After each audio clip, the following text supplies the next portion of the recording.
What's up, tricksters and tricksetas, and welcome to another tier 3 sub VOD review presented by our favorite Radiant coach, Charlatano Papito. Today, for the first time ever, we have a Corrode. Yes, in 2 months I didn't review a single Corrode game, but now we have an opportunity to see what we can do better all together on this map. I mean, what you can specifically do better. Okay, on our coaching table, we have Lifar, and he's a Chamber Diamond 2 player on Corrode. Hello Charlatan, first of all, thank you for reviewing this VOD. Thank you for supporting me. This is a VOD of me playing on Chamber where I feel like I did pretty well in coming... coming and trying to trade teammates. But I need to work more on initial positioning, as I felt like I couldn't be as aggressive as I would have liked this match, and had less impact than I would have wanted because of that. Okay, I mean, when you're playing Chamber, yes, like, you want to be a bit more aggressive.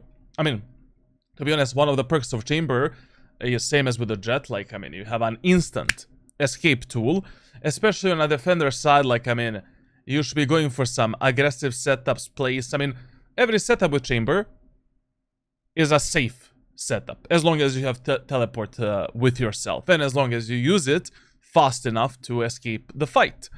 On attack, I feel like I had very little impact and played too passively around my teleport. That is a very, very common mistake of every Chamber player that I coach. Very, very, very common mistake. Basically, what players do is the following.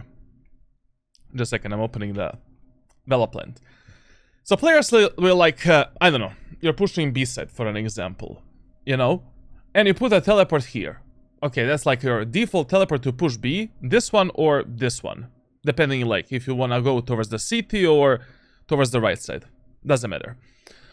And then players enter the site, their teammates are overextending, pushing enemies here, and my guy is been chilling there and watching his teammates in 4K, actually 1080p, it depends on your monitor, dying. Like, you need to behave towards the teleport, towards the dash ability of Jet, you know, all of these escape abilities. If these abilities allow you to take some initial space, to fight some safe fights, to path somewhere without too much risk, but then they're kinda useless, it's okay. Just reset them and that's it. You know? Like, you should not be forced or forcing yourself to play around this circle. Like, your number one priority is always doing everything that is necessary for you to do to win a specific round in a specific match. Play with your teammates, refrag potential, refrag game, get kills, impactful kills, and that's it basically. So, you know, that's a really bad habit that should not be happening to you if you want to fully master the Chamber, of course, and become efficient. I also want extra tips for Chamber, as I want to make him one of my main agents, as he is very fun to play, and if you play him right, he could provide quite a lot of value. Yeah, I mean, like, basically, bubblegums. Basically, Chamber is like still a very strong character in the game. You know, he is very powerful in between Iron 1 and Immortal 2, all the way up to Immortal 3. From Immortal 3 to Radiant, like his value kind of drops off a bit, and you know, like you will be dying in the middle of the teleport quite a lot. But you know, solid agent. What I'm gonna share with you after this VOD review, I have a very specific video that is private coaching video that explains every Chamber setup on every single map, which can help you a lot to master this agent. You know, in my ranked playbook on Discord, I just covered the general guides for Chamber. I covered Ascent, Sunset, and one more map. I think Split, I think. So, like, basically, this private video is gonna teach you every setup on every map, and you're totally fine. Now, I have been playing for around 7 to 8 months now, and this is my first keyboard and mouse game.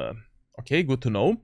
I have not been in Diamond for a long time, but would like to improve further as a player and reach higher ranks, as everyone else. My goal is to hit Ascendant this act. This act, I don't know about that. We'll see. You know, possible. I mean, you're Diamond 2, obviously. But we'll see about that. Mainly by solo queue, as I don't have a lot of friends in my rank. I mean, to be honest, like, you know, you don't want to get boosted, right? I mean, like, grinding Valorant with friends and playing duo queue, trio queue, 5-stack is 10 times more enjoyable and 10 times easier to grind this game. So if you have friends, which I don't have, I would highly recommend you to enjoy the time with them as long as you can, to be fair. Because one day you're gonna reach Radiant, there's still gonna be Ascendants, Diamonds, and the fun is over. I play on stretch resolution, so the VOD quality is worse than I hoped. I hope this doesn't pose a problem, but otherwise I'll try to get a different game that is not on... It's okay, doesn't matter.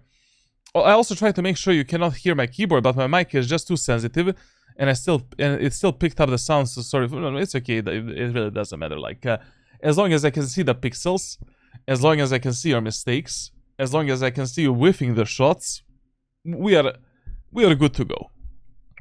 Okay, so we have Chamber. We're gonna do a track review later. I don't wanna spoil that fun, you know, immediately. I don't wanna check, like... I don't wanna guess stuff. Let's see it from the first hand. Oof, for a second, for a second, I got a heart attack. Like, I thought... I thought we were on the ascent. What starts at 21:30? Okay, 21 and 30, brother Roni. He lied to us. Oh, no, it's good. Well, this looks fine. It's okay. A bit of a stretched enjoyer. Okay, so Corrode. Let's go on the Corrode. Ba boo ba ba ba. Defense. Done. Our Lotus, Abyss, Fracture, and Breeze the best map for Chamber. But yeah, I mean, if I would need to pick 4, I would pick that. Probably. And Icebox as well.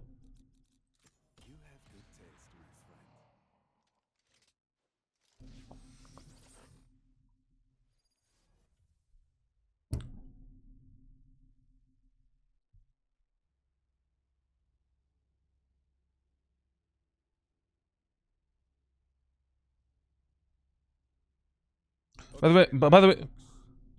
the way, Papito, I noticed you have been seeing my Insta stories regularly. I posted something funny today, but I'm not sure if you understood those memes. Brother, I don't use my Instagram, like... Literally, like, I don't... Like, if you're getting some messages on Instagram, TikTok, or Twitter, it's probably Frost. I don't use social media at all. Like only YouTube, YouTube Studio, and that's it basically. Like, and a coaching. Okay, let's go.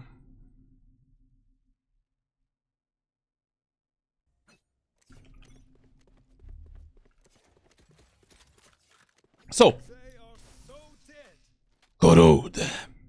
Defender side of Corrode. On the defender side, Corrode is a fast rotation map.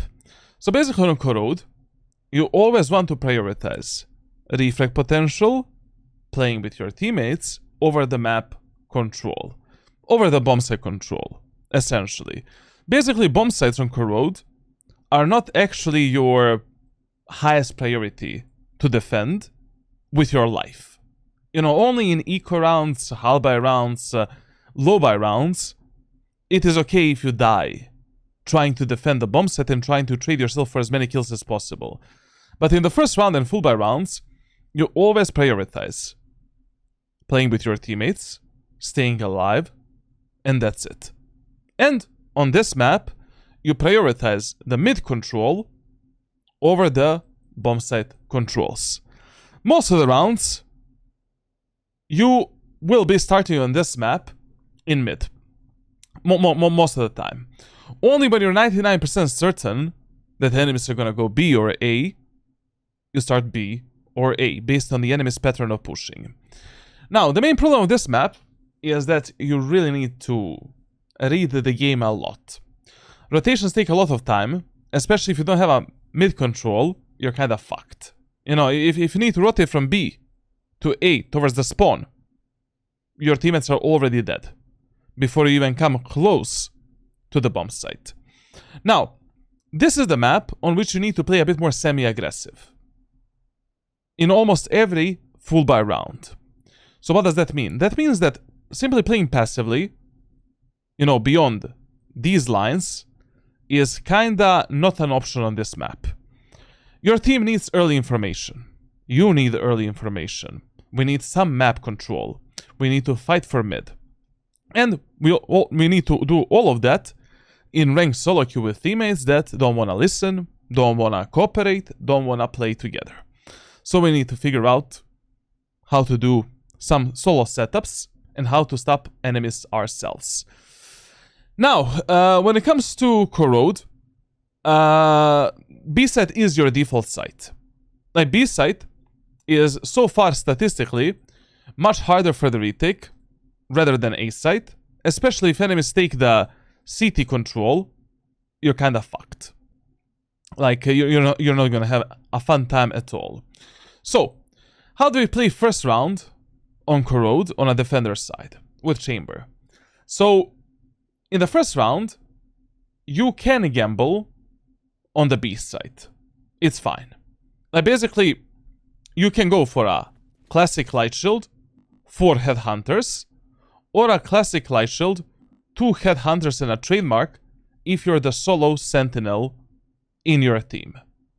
Now, in the first round, I will do a very basic setup to try to defend the B site and to try to maybe get 1 or 2 picks before I need to fall back and play with my allies the retake.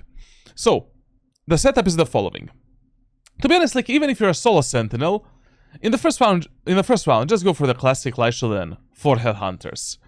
Because on this map, in the first round, you're not going to be placing the trademarks for top, mid, and for short. It doesn't matter. And 80% of times on Corrode, in the first round, enemies are just going to do a 5-man push somewhere.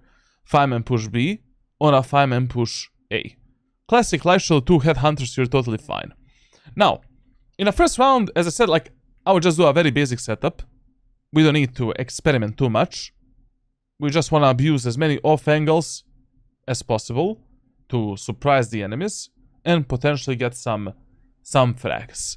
So, I'm gonna place my teleport on top of this roof right here and basically just go for an aggro tight pixel angle peek here, and that's it. You don't need to do anything else.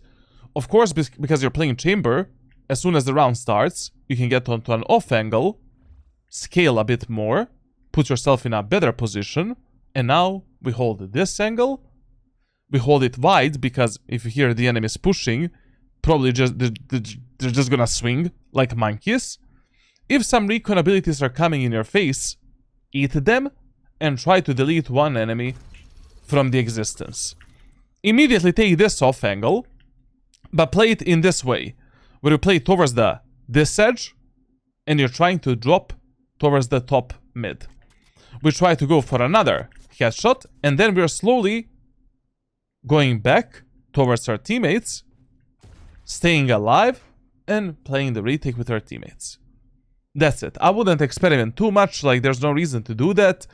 Let's abuse like 2 off angles, 1 common angle, and basically like we try, you know, then we play retake, essentially. Defending bombs as solo on this map is really pain in the ass, sometimes, depending on the enemy's team composition, and especially if enemies have tons of utility. You don't have an option on a defender side to play passively. Like if enemies have like, I don't know, breach and fade combo, or something like that on the attacker side. God help you. God help you. Now, if enemies are pushing A site in a first round, we teleport, reset the teleport, and we go for a fast rotation through mid. Like, we're gonna clear the mid completely, check every angle where the enemies can be. We can silently drop here, and then, you know, we just go for a retake. In the first round, I would avoid rotating through the spawn, because it might be too late. Like, this rotation takes tons of time, and I don't know, like, just most of the times when I rotate like this in solo queue, my teammates are already dead, and I'm playing a 1v4, 1v5, 1v3 retake. It's just not worth it at all. That's why mid control is so important, like, and always having information here and here.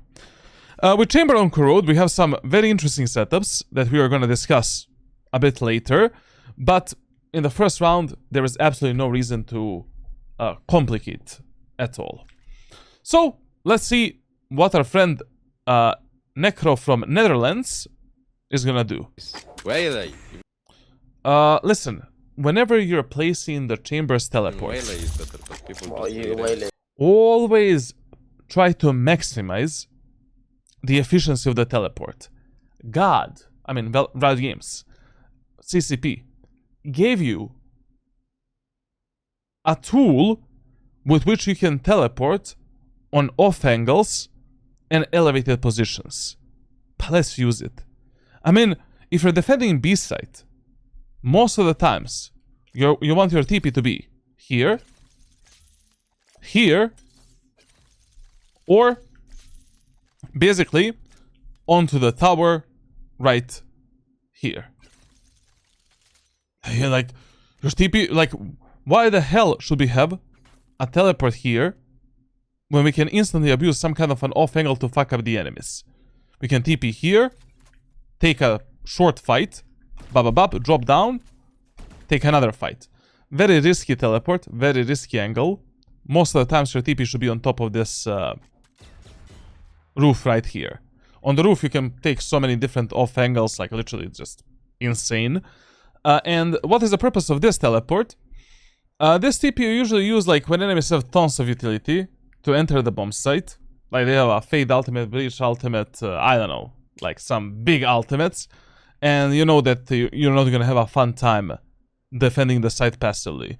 And when you're using this TP, you should still start semi-aggressively in the main, you know, jiggle picking this angle, trying to get the initial pick with the dead zone mechanic, and then you're immediately getting onto this off angle, or you can hide behind the boxes and surprise enemies on timing, try to kill them and go back.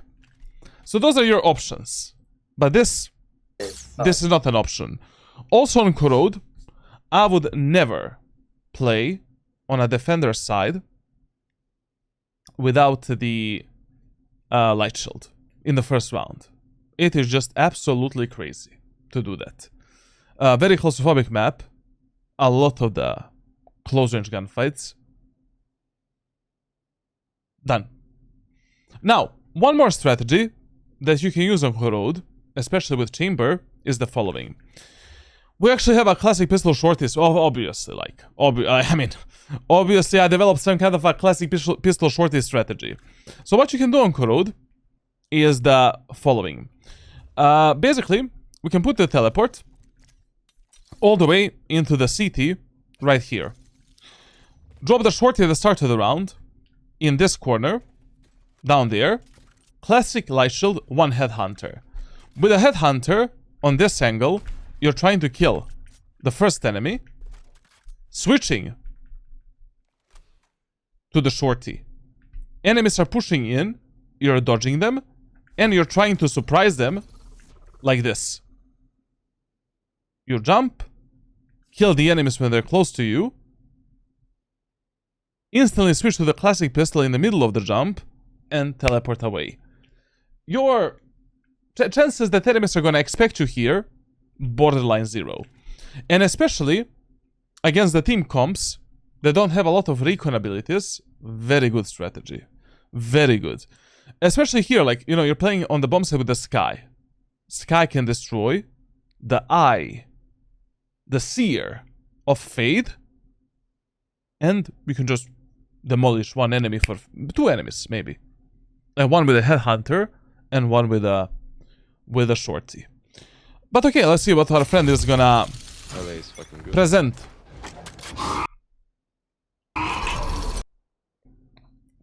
We talked about this at the start of this VOD review.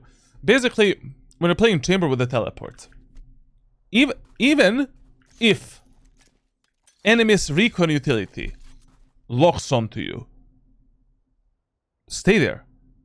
Based on the timing, try to fire this shot and try to kill the enemies. Because when enemies hear that you're getting hunted by this dog, maybe they're gonna peek immediately, and now, before you get blinded, you can delete that enemy. So I will always wait for that dog to fully blind me, and then I'm gonna teleport if I already have a TP ability. So this is a bit of a waste of a teleport. I mean, huge waste, to be honest. And also, I mean, we could have played a much better setup. Like, this is not gonna end up well.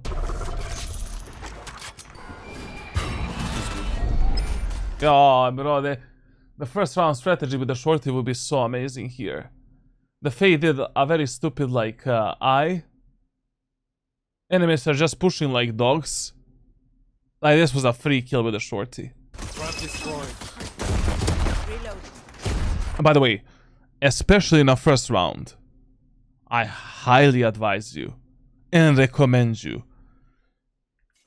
always try, like, as your secondary position, take this teleport.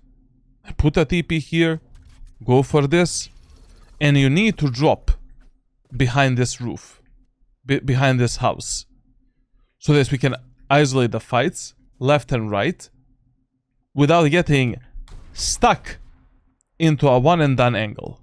You cannot be here in the first round. Sorry, not sorry. Overall, a pretty horrible first round. And as I said, like, on Corrode, there's not a single round where I would buy a trademark. Like, there's not a single setup or team composition on Corrode where you should get a trademark in a first round. It's just waste of money, basically. Unless we're putting that trademark for A short or mid, but you don't have time to do that if you want to start on the B site. Okay, our team has won the round for us, no problemo. So, let's discuss the team compositions a bit. The main weakness of the enemy team comp is the same weakness of yours comp. Basically, none of the team comps have a real dive agent, except Omen. Yoru is okay, of course, but Yoru is not really a jet or raise. And the second weakness is that, of the enemy team comp specifically, and yours as well, no one has a real sentinel on the map. So, basically, on a defender side, like, because they have Sky, they have Yoru with the flashes, Reyna with the flashes, we really need to burn as much utility as possible from the enemies in the main areas of the map before the enemies reach the choke points. So they don't have that much utility to enter the site and to do the execute. Now, on Corrode, if you win the first round, in a second round, there is no debate. What do? You play top mid, and we are contesting enemies aggressively in mid. When I say aggressively, you're basically buying an outlaw with the best shield available, you know, light regen heavy, and a trademark. At the start of the round, we put a teleport here. Yes, there. Then you run, forest, run. We put a trademark for the B main. We teleport top mid, reset the teleport, and you have time to do this because of this little mechanic. Then the barrier goes down, And you're putting the teleport onto the right side here and playing a bit more aggressively. You should ask your controller to give you a one-way smoke here, and we're contesting the enemies from left to right and taking the full mid control. Keep in mind that as you're doing this, dropping down, doing the teleport, enemies always have the better timing than you to peek this angle and to basically run up here or walk up into this corner. So when you're checking the left side, check it deep, you know, check this completely, and then we just lock in the mid. Now, in the mid area of the map, you want to have the one-way smoke whenever enemies are playing some kind of an eco or a low buy round. But in the full buy rounds, we should do a standard smoke, basically, you know, just smoking off this. And that's it. That's the call out you need to give to your Clove, like very simple, you know, we don't need to complicate things in ranked solo queue. Now, that's a good spot. This buy option that you did right now doesn't exist on any map in any video game, in any universe. Playing a Bulldog in a second round with a light shield is never an option. If you're buying the Bulldog, you need to have a heavy shield as well, and the rest of the money goes into utility. Period. Now, how much money you have? Explain how nice it is to work with you. So you have 3,000 credits. Fuck the Bulldog. Anyways, you're playing on a defender side against eco round enemies, low buy enemies. Get the Outlaw. You're playing Chamber, bro. Like, you know, you have 2 bullets of the Outlaw, Headhunters as well. Like, 2 body shots enemies are dead with both weapons. Why do you need Bulldog on this map? You know, the only other option that I would go for is if you want to save money for Operator for the 4th round, if you want the first one, of course, then in that second round, you can go for the Heavy Shield Stinger and 4 Headhunters, or you can just go for a Heavy Shield Trademark and 6-7 Headhunters, and that's it. But it's not worth it. Just get the Outlaw and try to win the second round easily. And with the Outlaw, we have the highest potential of winning the 3rd round as well. It is so hard to find partners with your experience. Oh, he actually bought a... You made the right choice, but then I really, you know, he just said, fuck it, bro. Like... Okay, on the B side, as I said, let's discuss some of the chamber setups on B side. So, setup number 1, TP on top of the roof, basically here, or here, depending how deep you want to go in B main. And this TP we use to just fight for the B main. And we use this as a secondary angle.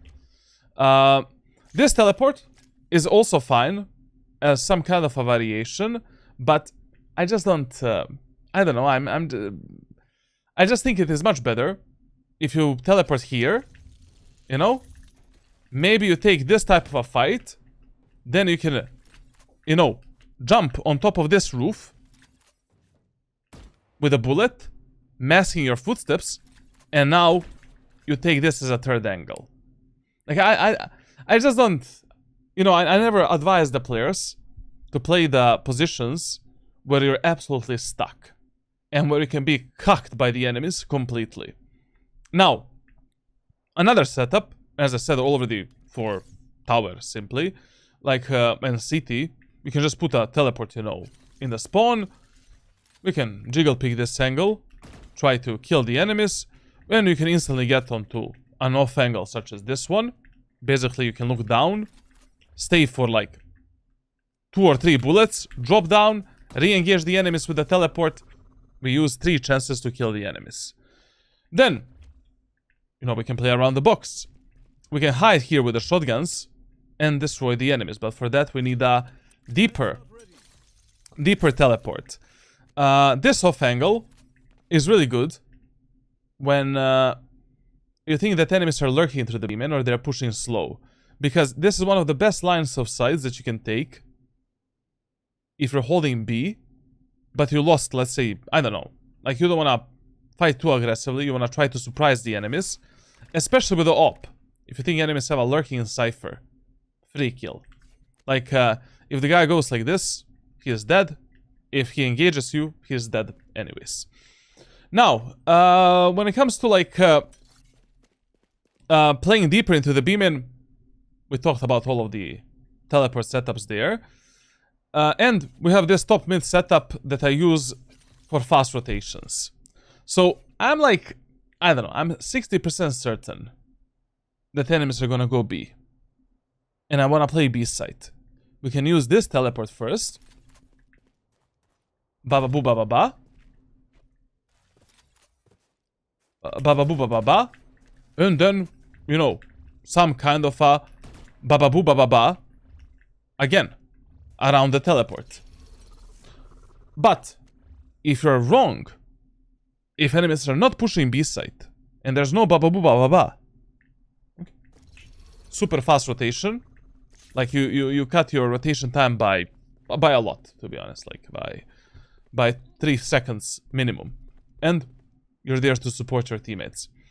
Similar setup we have for this side of top mid as well. Like for example, you want to engage the enemies from short, but you're not certain if enemies are gonna go A or B, you know, or you just wanna play with the enemy's mind a bit. We have this TP, and then we can engage the enemies from short, you know, put a smoke there, go for some kind of a safe fight. Now we play an off angle, we get out. If you get a few, 1 or 2 kills, maybe enemies are gonna be like, fuck this shit, let's go mid. But you're there to support your teammates as well. So you can play with these teleports, you know, a bit. All of that is cool. But just in this round, what the fuck are we doing, to be honest? Like Bulldog Light Shield and playing B set again. Basically on this map, whenever enemies are eco and hull by on the attacker side, chances are above 80% that the first contact between your and enemy team is gonna happen here or here, mid or B. But still, starting on the B side when, you know, enemies might just running down mid and take mid control. I don't know. Like, okay, I mean, you're not making big of a mistake. Like, you can do this, just get the outlaw and just shit on them. Listen, with every single agent in the game, like, you should master utility usage before you get in a ranked match. Like, when you're in the ranked game, you're just replicating what you learned in a custom server. In that match. You know? Like, you don't wanna... Like, you need to have better setups. Like, what is this?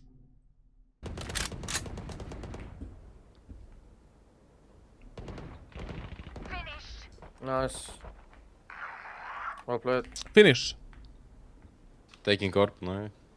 Also, one setup that you can use in these, you know, anti-eco rounds is you can tell one of your teammates to defend the B site instead of you, and you can put a teleport instead of this corner, right here, basically. And of course the trademark for yourself and your teammate on B. And now with this teleport, we can still aggress the enemies on mid, you know, with our allies. We can take the mid deep. And we have a fast rotation to support our teammates on B side. Oh man. What you're doing right now, this push, is really bad.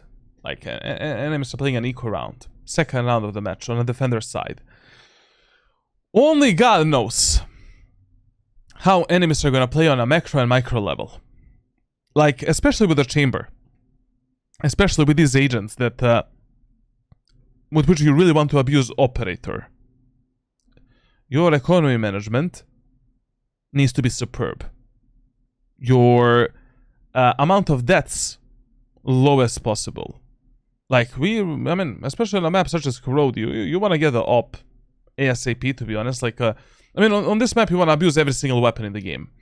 The only weapon that I would maybe not consider on this map is Bulldog. I don't see a reason to use the Bulldog, especially with the chamber that has Headhunters, but okay. One enemy remaining. Spike drop.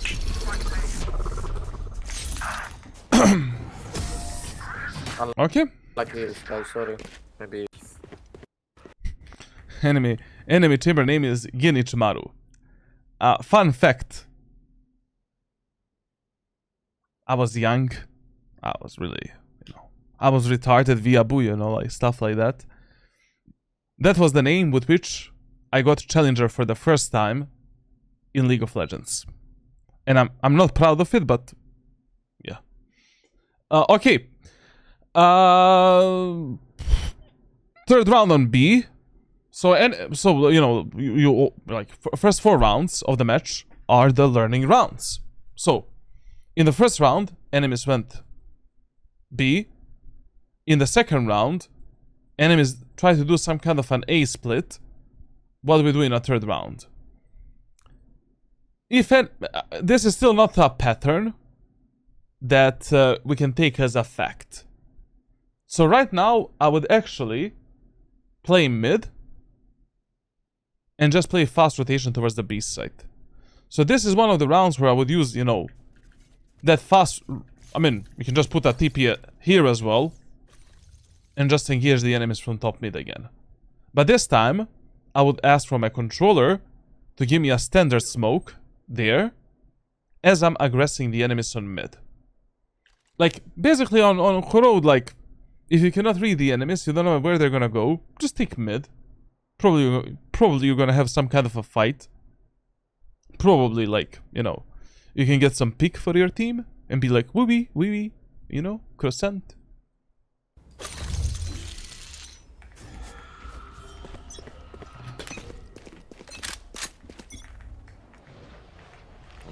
Out of charge. Your TP setups are criminal. Like, basically, I don't wanna, I don't wanna even know what you're doing on other maps. But yeah, as I said, like, I'm gonna share with you a private coaching video that explains every single chamber setup on every single mother effing map. Done. Now, what do we say we should do in this round? Take the mid control. I mean, on Corrode, you will never make a mistake if you're taking a mid control. In most of the rounds on this map, you should be playing some kind of a 1-3-1 setup on a defender's side. The only time you should be switching up the setup into a 2-2-1 or 2-1-2 or 3-1-1, 1-1-3 is when you're like 80-90% certain that enemies are gonna hit either A or B. Right now, you should have been on mid. You should have refragged your ally. We should have killed the Clove. And we should have, like, taken the full mid control. Sorry, like, throughout this whole review, I was saying that you should tell your Clove to give you a smoke. You have the Omen. I mean, even better for this map. Why do people play Clove on Corrode? Omen is a giga chat on this map. Literally, the guy has everything for taking space on this map. You don't even need anything, but you can play 4 Sentinels and Omen.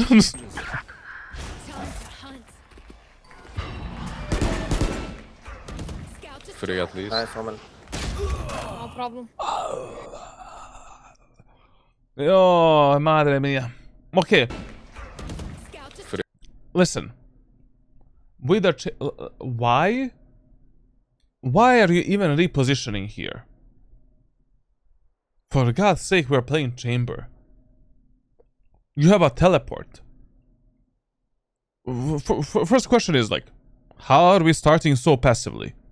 As I said, our main goal on Corrode is to potentially get a kill in the main areas of the map and waste as much utility as possible from the enemies. Imagine if you can destroy the Fade dog, bait out 1 flash from the Yoru, or 1 more dog from the Fade. that is tons of utility used already just for this area of the map that enemies don't have for the post plant, executes, etc. Then, like, okay, you use this teleport, whatever. Like, if I already have this TP, well, let's play on top of this soft angle, you know, destroy the eye, bam. We don't need to teleport. We can just go for a triple shot, drop down with a knife out, and now, on timing, go for another triple shot. And now, you know, like, we can use our teammate as a bait, or maybe on timing try to surprise the enemies, you know. As they're scaling up there, we can do this. Then we can take this cover, isolate this fight, like... How the hell? This is your first fight, and the last fight as well. Was that the first fight? Free at least. Nice, Roman. No problem. Oh. Step Okay. up. Sorry. That's fine. Now, this is the round where, yeah, you know, enemies did develop a bit of a pattern. You know, they went B, then split A, then B again. But, once again, even though enemies will probably go through the A main, some of them, I'll take mid control. It's just fucking important on this map. Like, I don't know what to tell you. I don't know how to break it down to you, basically. And let me see how much money you have. Don't blame one. Stakes. Don't step on man. You're what we afraid is don't step. Trust me. I mean, like, with 4,750 credits in this fourth round, with Chamber you have like 2 options. You can go Glass Cannon Operator, which is totally fine. Or you can ask your Omen to give you the op and you buy him a Vandal and then, you know, you have a Heavy Shield. If Omen wanna do that, of course. Or you can go, you know, for a Vandal, Phantom, Heavy Shield utility and a Shorty.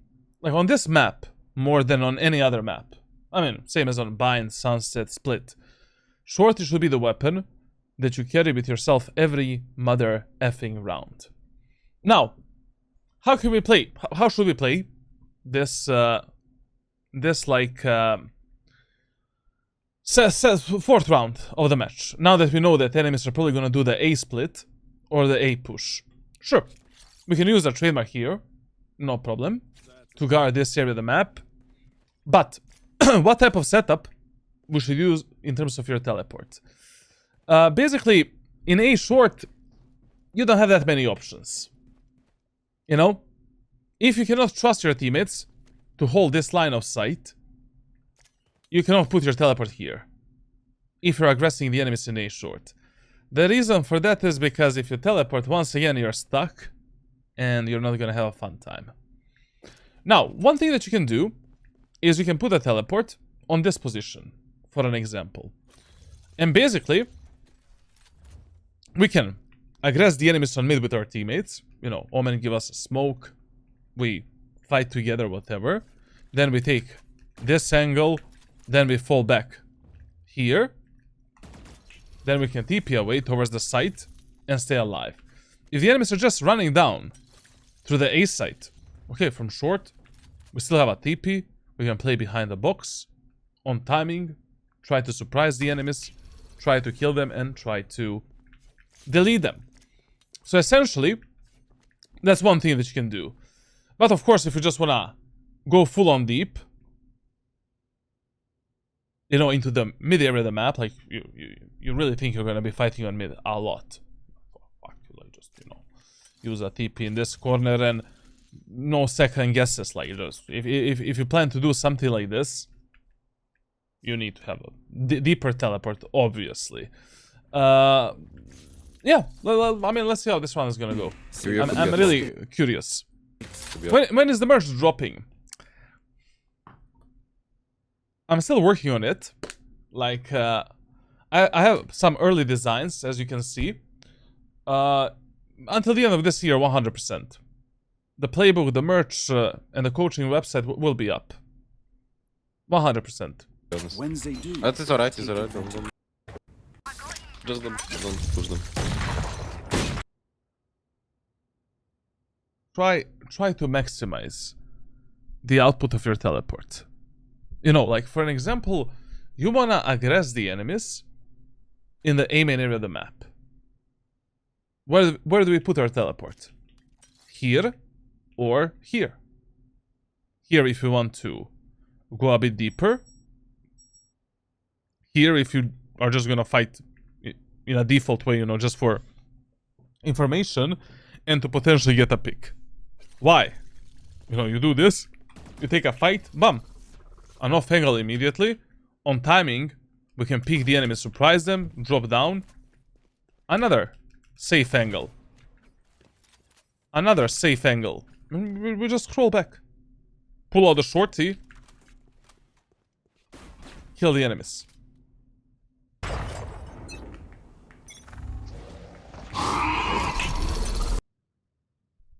Don't be a pussy with chamber. You know, when you're pussy with chamber, you really cack yourself too much, to be honest. Like, it's okay. Dog is haunting you. You get flashed. I don't know, like, you get paranoid by Omen. Try to go for at least one shot. Or two shots, you know, like... because a lot of the players in Valorant are very undisciplined. You know, their Fade will use a dog like this. Fade the dog will haunt you. But enemies are not gonna wait fully until the dog bites you and near sights you. And you can use that small window of timing to just nail one bullet into the enemy head and then teleport. Try to, like, abusing this timing with chamber is mega important. Like, you cannot immediately pull your teleport, I don't know, as soon as, you know, Sky sees you with the dog, like, Fade the dog is hunting you, you get flashed, like, play on timing. Play on timing. Like, the dog bites you, wait until the dog fully near sights you, and then TP away. And when it near sights you, go for one burst fire, or one bullet, and then go back. The more things you try in Valorant, the more success you're gonna find.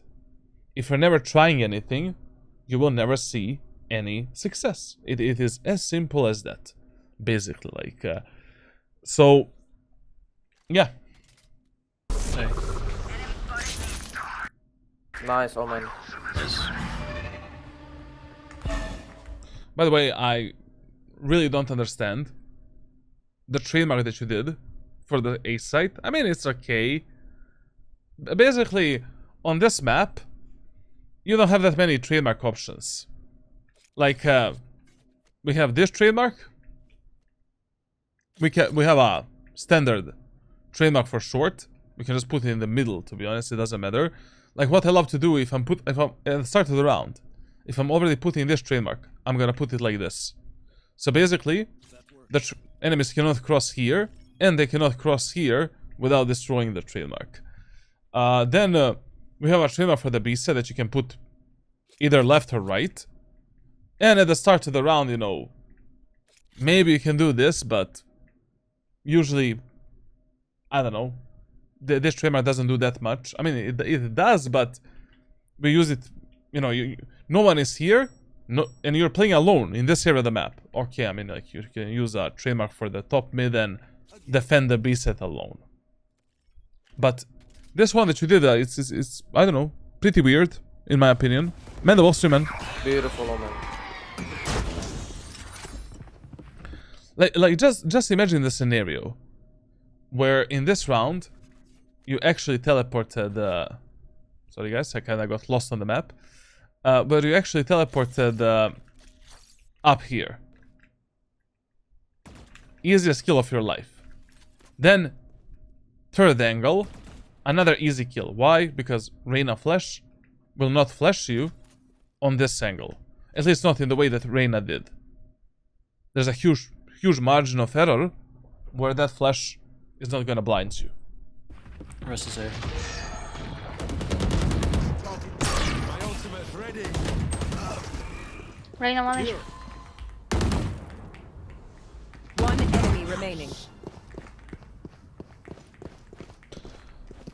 one thing that I really love is how you're fighting and for what you're fighting.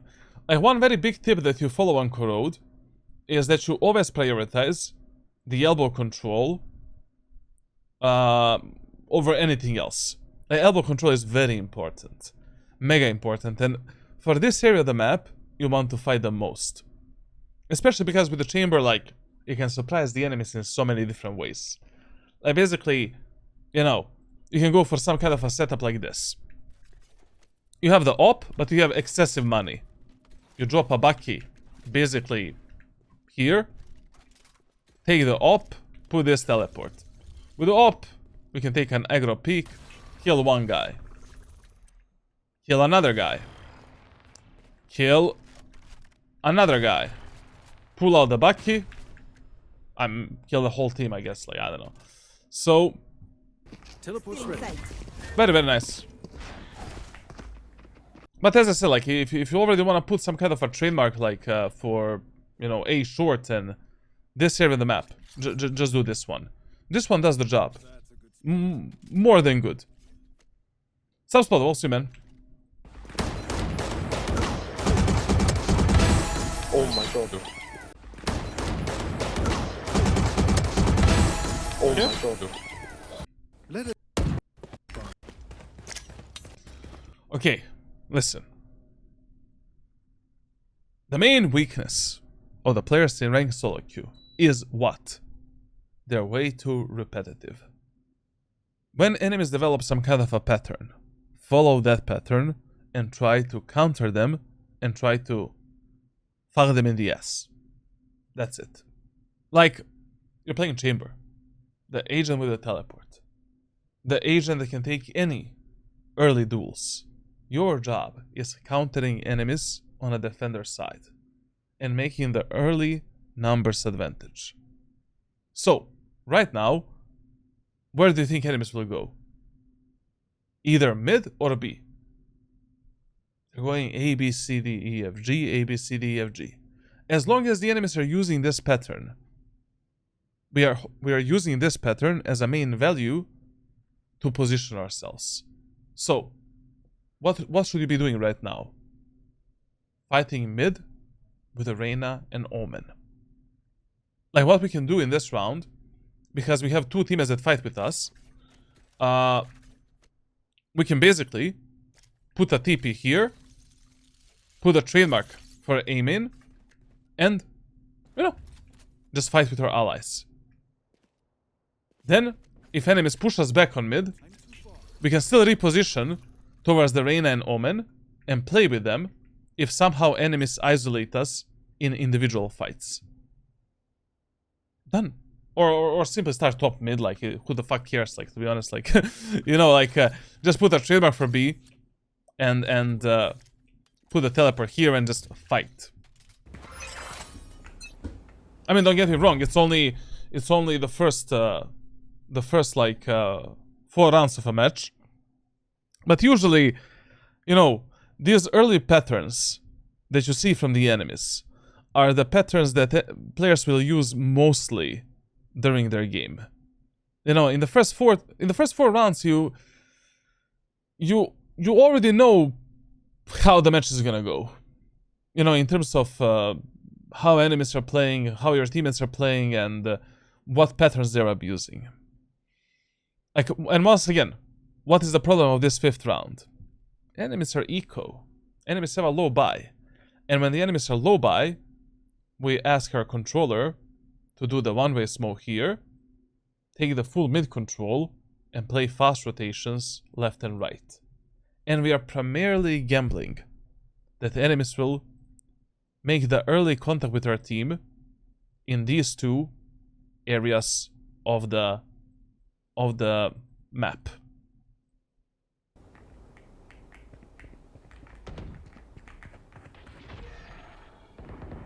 One probably. What did I... Where is that Yoru? Short? Link. Towards B. 2 on B. 2 like lobby. 1 mid. Be careful, maybe on the... Yeah, I brother, you heard that guy teleport really close to us. I mean, listen to the sound. Probably link. Be Towards careful.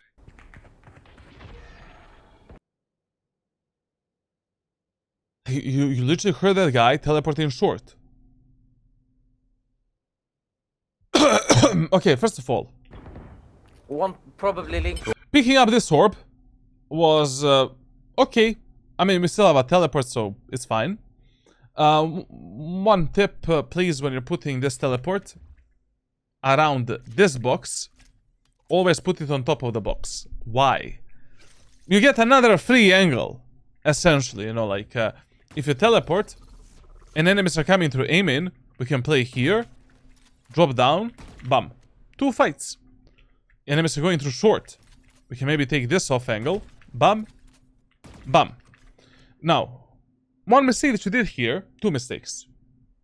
Number 1, why did you even teleport? You heard the enemies going short. You have this teleport. Let's use the teleport to fight the enemies. I mean, if I'm already gonna fight here, I might as well have the teleport there. It's fine. Even if the TP is here. You know, we take this fight. Safe fight. Now we can fight with the Phoenix. And second mistake, like, Towards Careful, B. Phoenix. where exactly are you going? Why are you pushing alone? Through short.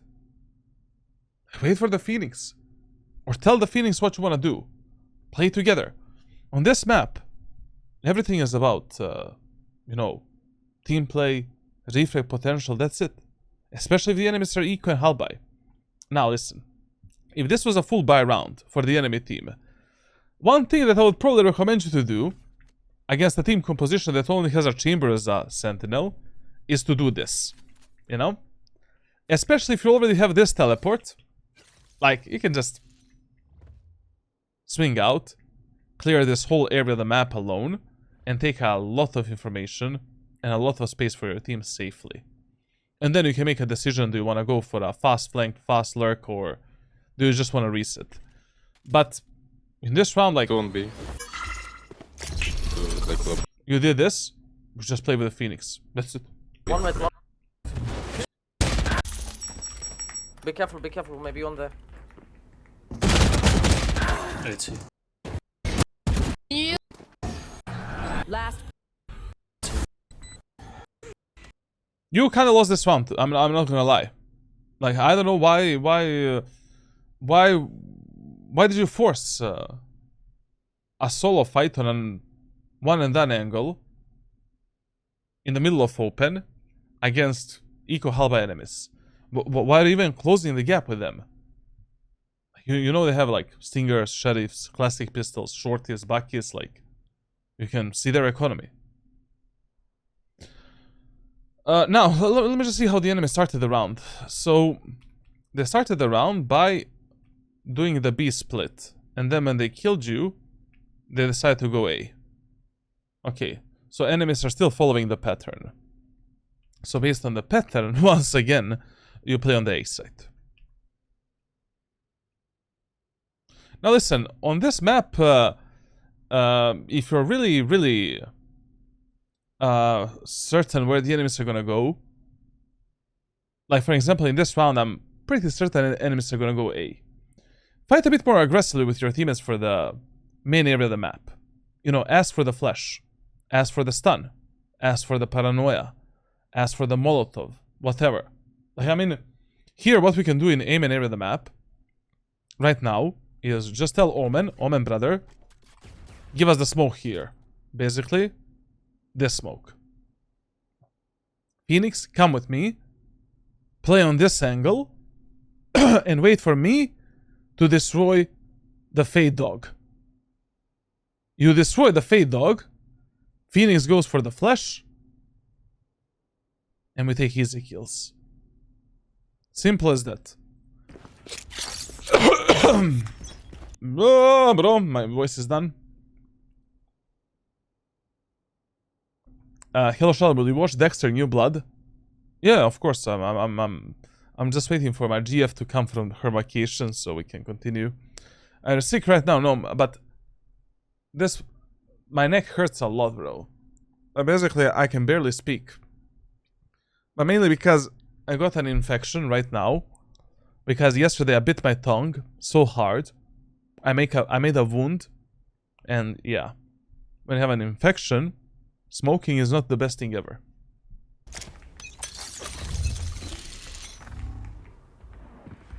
On B, wait. Yeah, B.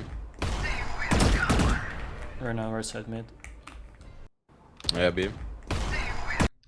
You know, On B, wait. Yeah, B. you're taking this type of fights very sloppy. You know what type of feeling I have when it comes to you as a player. Like every single fight that you take is very sloppy. Like it's like you don't give a fuck. It's like you're not fighting to take a kill. You're just fighting for the sake of fighting, or okay, I have a teleport, I don't fucking care how I'm gonna use it. Here, like, you know that an enemy is bottom mid. You see her on the minimap, you know exactly where she is. Instead of placing the crosser, going for a bit wider swing, bob up, getting that guy out of the server, my guy goes for some. Just look at his peak. On B, wait. Yeah, B. Like, he didn't give himself 1 second. 1 second to get ready for this fight. He instantly took it. Relax. Place your crosser in the wall. Make sure you're ready with your movement keys. And swing out when you're mentally and physically ready to take this fight.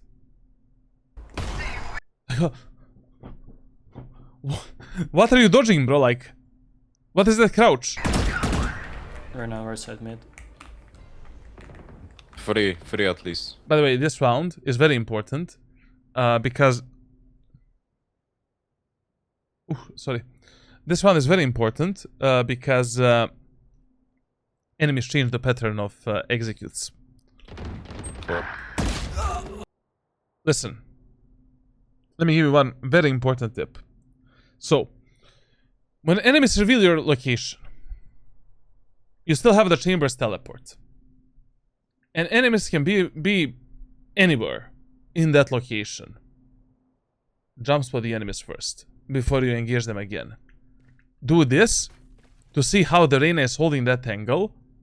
And even if you kinda give that Reyna an idea when you're gonna peek, she still doesn't know if you're gonna go for a wide peek, short peek, jiggle peek. No peek at all. Like, you know, basically, you always have the advantage with the chamber. Even if the enemies know your location, you have a fucking teleport. Like with Killjoy, you cannot do this. But with chamber, you can. Like, you know, you can go for a bit wider peek, delete that guy, and that's it. But the worst thing that you can do is re-peeking the angles, where you completely lost the info about the enemies, and there is a potential that enemies are holding you at that moment of time. And by the way, re-peeking in this type of a fight is really bad. For both attack and defense. Whoever is holding this angle has the advantage. Why? Simply because of perception, and especially with chamber, like, I mean, if you put a TP here, like, you can hold this angle in a lot of interesting and different ways.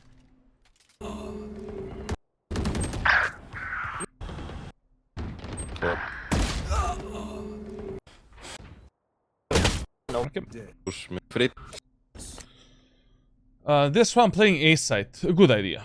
Good idea, to be honest. Like, in this round, what we can use to read the enemies is the rule of 3 executes. Yes. So basically, 2 times in a row, enemies try pushing B. So the chances are the highest they will do some kind of an A split or the A push.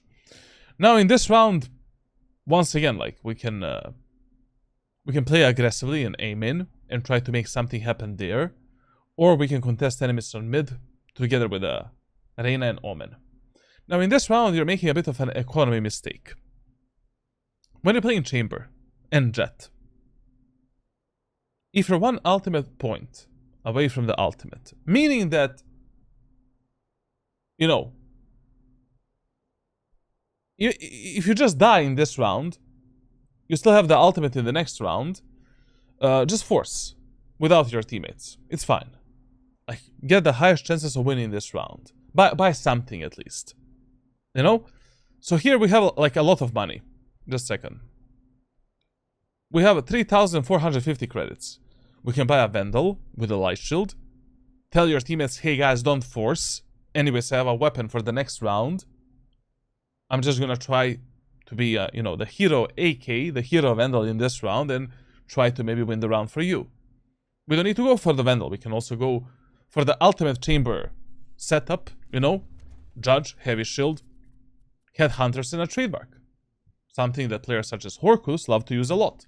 And we can use a bit more passive setup, you know, like basically, if enemies already have a Yoru ultimate, we can put a TP here, put a trademark for A short, deep, and now, you know, we bait the enemies with a headhunter, try to see where they're gonna come from, try to go for some kills, TP away, and then just mow down the enemies in these claustrophobic gunfights with the Judge.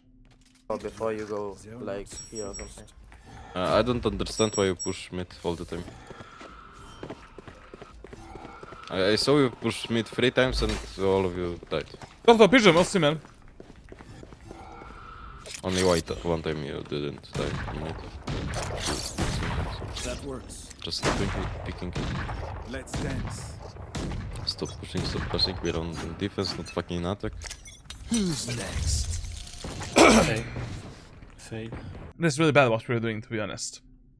You know, one thing that you really want to do with the Chamber's ultimate, you really want to bait out the enemy's ultimates as much as you can. And you want to play a bit more aggressively in those rounds. Like, for example, you know, if Aizu has the ultimate, I'm gonna create some kind of a fucked up setup. Basically, like, put a TP here, but bait him that I'm left. To fully bait out his ultimate so I can just, you know, save the life of one of my teammates. Or Yoru has the ultimate. I would try to make that Yoru lock onto me already here. You know? Like, I will intentionally play in a bad spot. So that Yoru uses the ultimate, fake out, flash everything, just to kill me in a spot like this. So that I can TP away. Now I don't need to worry about the Yoru's ultimate anymore. And we can play clean fights. Playing this passively against the Yoru's ultimate. Plus the fade in the team. In an eco round. Yeah. And okay, you wanted to go eco. But why don't you get at least like short your Bucky with yourself? Like with a chamber, like one of the main combos you should use in eco rounds on the defender's side is like Judge headhunters, you know? Shorty headhunters. Bucky headhunters. Sting headhunters, everything. Basically, like. So just look at the chamber, like. Oh, look at the Horkus. Guys, most of the aces he makes is with Oppo or Judge. Like, very rarely it's Vandal. People on mid. There they are. Reloaded. Basically, in this round, you started way too passively. You lost every opportunity to fight enemies in multiple fights, and then you had to pick this 50-50 fight that only God knows who's gonna win. Like, this is how not to play Valorant on a defender's side.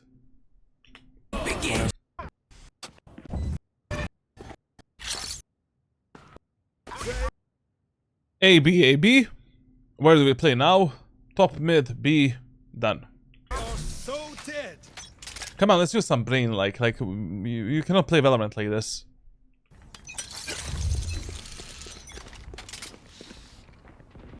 Bro, but Okay. You think enemies are gonna go A. It doesn't matter. There's like 20-30% of chances they will. What are these passive setups? Like, why, against this team composition, why do you have such a passive setup? Like, you want to abuse more angles than one. What you can do is, like, you know, put a TP here, bait out the fade dog, bap, bap, bap, bap, hold a complete off angle, go for a random timing repick, and then you play, you know, all the way back here. Just And also, like, with Chamber, like, if your teleport is already granting you some kind of an off angle or a surprise position from which you can kill the enemies, do it. You know, like, it is kind of nonsense holding this type of a position with Chamber if you can already play all the way here, dodge the enemy's jump spot completely, and just kill the enemies. You know, this is a goated off angle. Because when the enemies are coming to aim in, they're gonna do this. They don't see you in this line. Done. We need smoke, we need smoke. Okay.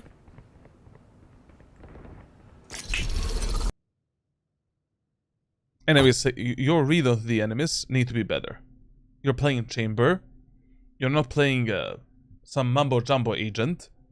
Your job is to be the first contact with the enemy team.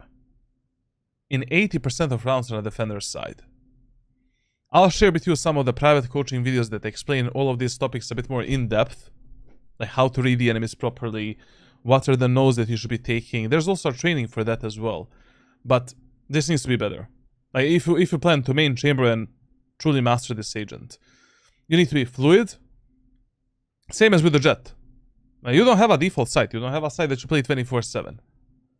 The site that you play is the site where you think the enemies will go next. And that's where the whole story ends.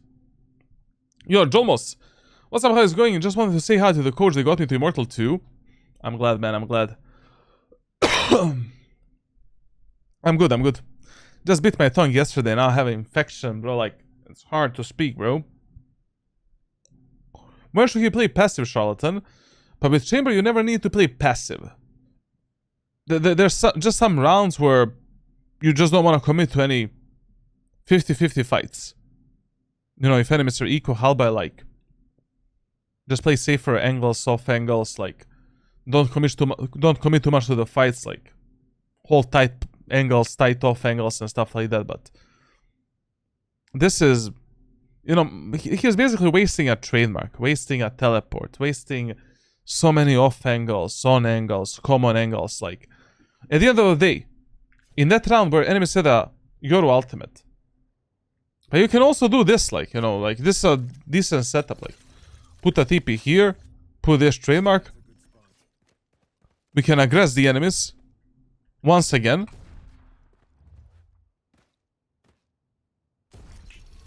And now play this off angle. Like, I mean, this is not the best position ever. Like, don't do that. But it's just like, I don't know.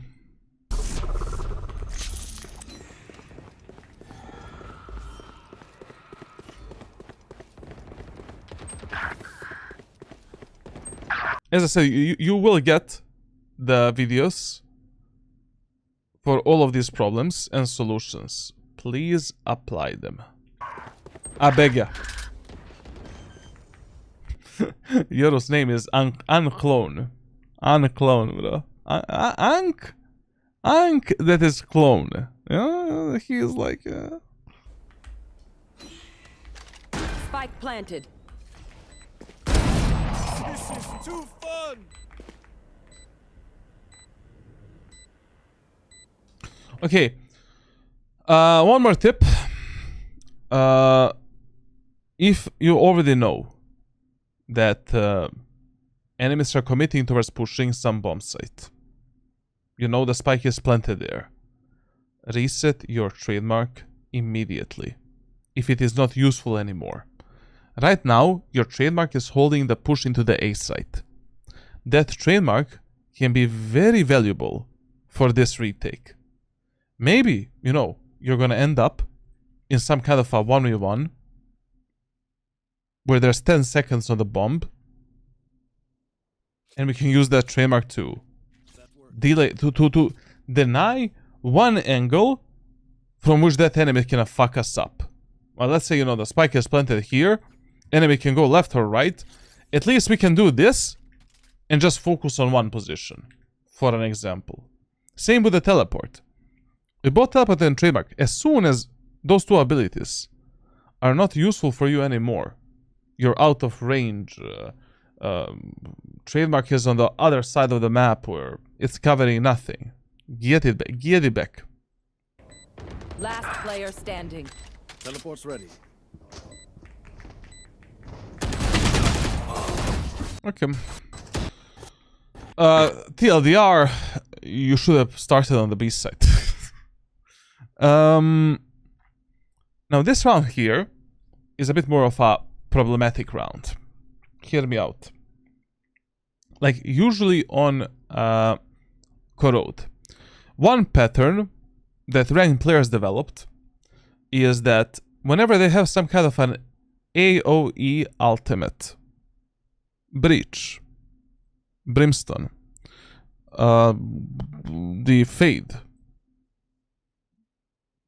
doesn't matter, like Vice, Killjoy, not 80% of times is gonna be the B push.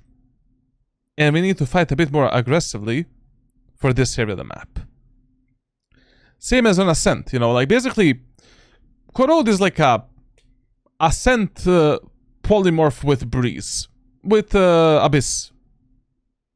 Ascent and Abyss polymorph because of these, you know, huge rotations.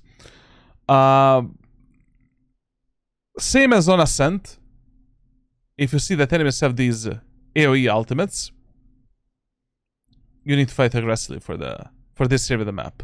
I mean, one cheesy thing that you can try doing in B main, when you're like 80% certain that enemies will go B, is you can get like Ares, Odin, Guardian, look at this wall, and just spam here. Yeah. Maybe you get a free kill. Like, who knows? Basically, there is a chance. If you already don't you know, if your teammates don't want to fight with you. Chamber. Thank you.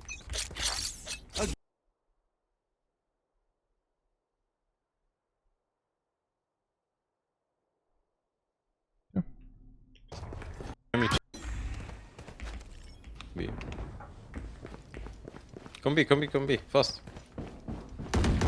Face your fear! Listen, like,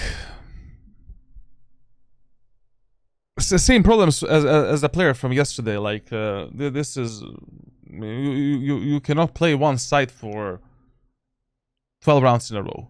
You know, it just that's not how Valorant works. At least not ranked solo queue.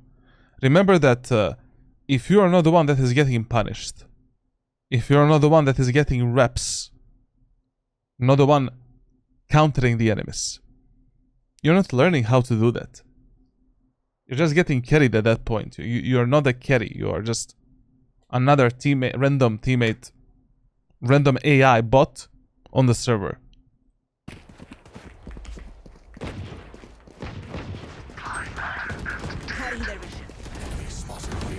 Once again, you should have picked up that trademark in A main because it's absolutely useless. Spike down B.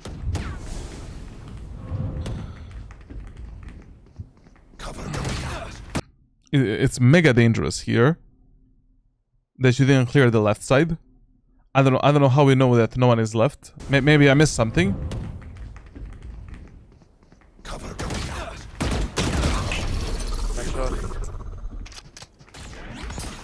One enemy remaining. Nice, Omen. Was on side. Yeah, side. Default, check default.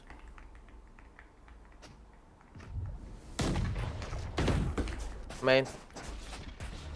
Everyone one shot, don't pick Phoenix.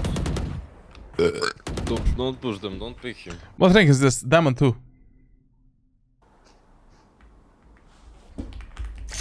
You have 2 bullets.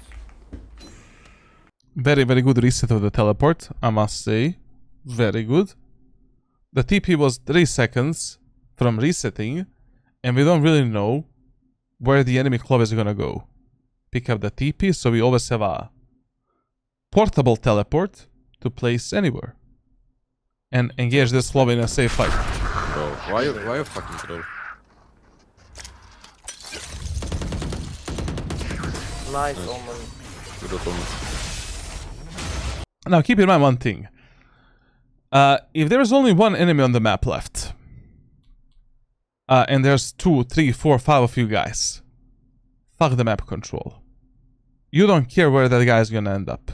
You don't care what that guy is gonna do. Just play on the first info and play with teammates that you think have the highest chances of dying.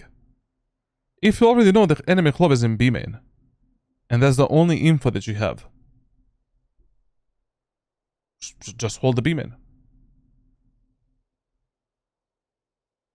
Like if enemies go A, I mean this club goes A, okay, we're playing a 3v1 retake, no problemo. Bro, You want to play? Let's play. You want to play? Let's play. By the way, very good that he is playing on A side, but he's not reading the enemies. He's just playing A. Now listen, you definitely need to focus more on the mid area of the map as well. Like, especially if you see that your teammates are fighting for mid and fighting alone, try to support them. Like, your teammates always have the highest chance of dying in the mid area of the map. And on this map, in almost every single full buy round, you want to fight for the mid control. Full mid control.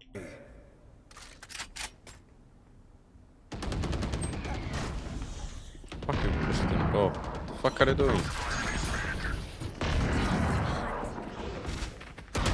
Scout destroyed.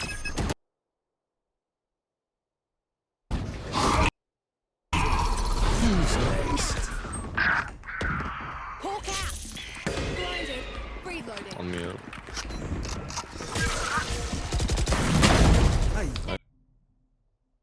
What a chaos, bro. I am stunned. Enemy spotted. Nice. Wait, don't pick, don't pick, don't pick. Heal up, squad. One enemy remaining. Oh, this was okay. You know, I mean, to be honest, like, as long as you're fighting with your teammates, it's okay. Like, basically, in Valorant, one rule that you always follow: we fight together, we die together. That's it. So this is fine, like, whatever. Chamber beautiful. Spike down A. Last You are operator, mid, don't was pick. mid. But yeah, this guy's giving a really good call. Don't peek. Healing. Reloading. Okay. The biggest advice for ranked solo queue, if you want to have high win rate, is the following. If you make a numbers advantage, huge numbers advantage especially, for example, 3v1, you always want to be the round closer. Always. What does that mean? That means that you're baiting the shit out of your teammates and letting them fight in front of you. Now. You're not refragging your teammates. You're not letting them peek alone. You're just the second guy to peek. Second guy to fight. You're the guy that is making sure that your teammates stay alive and that the enemy stay dead. Or that you close the fucking round. Like, if you already know that enemy chamber is here, we know that based on, he was firing his ultimate from this location. Okay, Phoenix is on his solo adventure. We don't need to play with that guy. We have a Sky here. Let the Sky jiggle this angle, and just be ready with your crosshair placement, with your movement, with your positioning to swing out immediately and make sure that she lives a happy life and that enemies live a happy death. 40. Now, this round is losable. Easily. Like, I don't know who's gonna win this. In a diamond lobby, chances are 50-50. You might think it's easy for your teammates to win this round. Think again. Think again. Trust me, the type of shit I see in my coaching sessions, you just wouldn't believe. You wouldn't believe.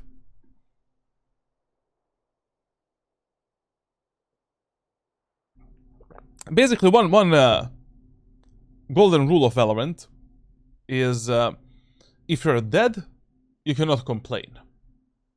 Period. Like, period. Dead people don't speak. It's a good spot. It's mid. One's right at Phoenix. I know. The guy is using my secret Omen technology, bro. What's the hardest mistake to revert or change that a student has? I don't know. There's nothing that's hard. There's literally a training for everything. Everything is fixable. I kill him, all good.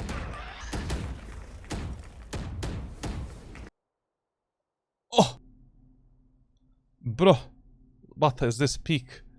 Like, you definitely need to work on your movement a bit more and then how you're engaging the enemies. Like this peak cannot be a shift peak. Like, this peak you need to do with a silent step mechanic. Basically like this. A fast crouch peek while scoping in. And you cannot peek only this part of the map because you're in a huge angle perception disadvantage.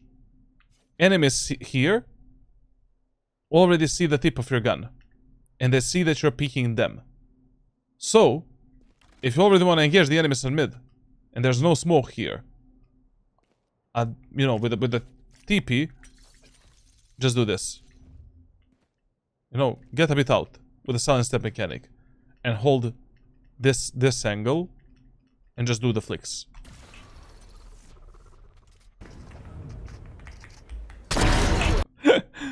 Fucking Michael Jackson, bro. Look at that. Look at that Michael Jackson, brother.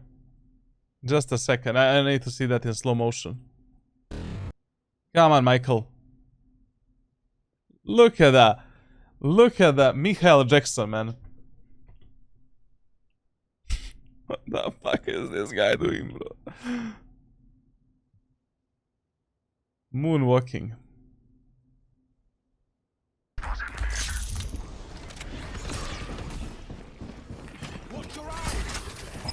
Smoke A. There they are. I think so. Yeah, Out they're of going charge. in. They passed my trick already. Listen, man, like, if enemies already know your location, they know that you have an op, they know that you're short, but you're not in some kind of a disadvantage. The more things you try, the more success you're gonna find. Take a shot. You know? Enemies, you have your teammates that are supporting you here. Do this. Do this. Take 5 op shots. Fuck it. Like, if the enemies are already not close to you, they got tagged by the trademark. Take it. Can be on the side.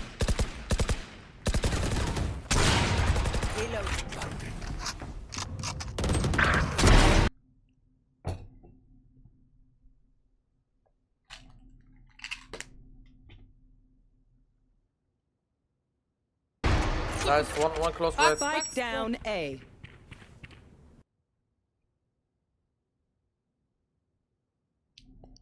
I don't know how both you, your Omen, and your whole team is pre-assuming that the last 2 enemies are in main. I don't know, where did we get that idea? That enemies didn't pass towards the elbow. Look at Omen. My guy just did this. Nice, one close right. And now you are holding this angle. I mean, I know that one enemy is behind the box, but I really hope we have at least a slight idea that one enemy might be on the A side right now. A side, bro. I cannot speak how much I destroyed my tongue, man. Yeah, man. I love the content. I have a question. Do you think I got what it takes to go pro after reaching Immortal 3 in less than 900? I'll tell you when you reach Radiant. Okay? You reach Radiant, you send me the tracker and I'll tell you. Spike down A. I promise. One enemy I promise. remaining. This is the guy I was talking about, like. I don't know how we are so certain that no one else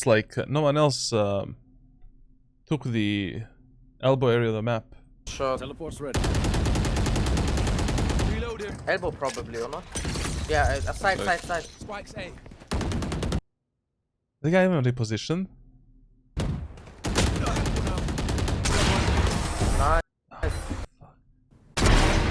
Nice, one close right. Spike down A. There is no way, man. The enemy Clove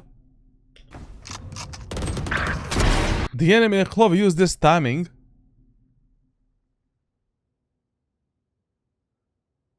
to reposition with pick me up. But how is she so fast without I mean, okay, yes, she's fast, but she didn't make a single footstep, bro. Okay. Nice, one close right. Spike down A. Isn't he holding the angle wrong? Yes, he is. Yes, he is. Like, good catch. That's why I have the chat here. Basically, if you're holding this type of tight angles, you know, basically this is a tight angle, essentially. Your crosser with a sniper is always ready for a wide swing. Like, basically, you're hugging this wall. And you're micro-correcting towards the right side. I mean, I've been teaching this since 2020, bro, in this game. Here. One enemy remaining. Nice. Ult's not ready. Oh man, I was I was like so happy. I thought he's gonna play B set for one round. Okay, this is a very interesting setup. So, you have 4 teammates on B. And you're defending alone, A set and A short. You think enemies will go B. What do? We put a fast rotation setup, because I still don't fucking trust my teammates at all. And I don't want to do this fucking rotation to support them. So, okay, you can start on A site. You know, covering up the A main and doing the trip here, for an example. Like this trip here you want to use when you're holding an angle such as this one. Or holding the short. Whatever. Just put this trip, go short, and hold this. Enemies are pushing B. As they should in this round. I'm there. I like Valorant, but I deleted it 2 times. Should I download it? I got a new monitor. I think I don't know. I mean, depends how much you love this game, to be honest. Like, you really need to love Valorant to play it. Because the community makes the game unbearable to play.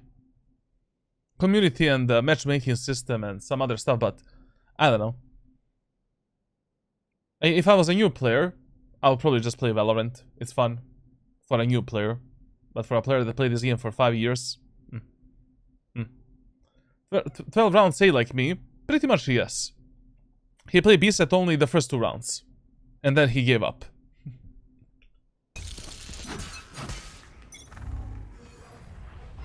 Mid smoke. Please don't go B. B. This is something that I noticed. I mean, we talked about it already. Like, you're not ready to fight the enemies on a lot of these angles and on a lot of these positions. Like, you cannot be switching from the knife to the operator and revealing yourself to the enemies here. Keep in mind, whenever you're aggressing the enemies in mid from short,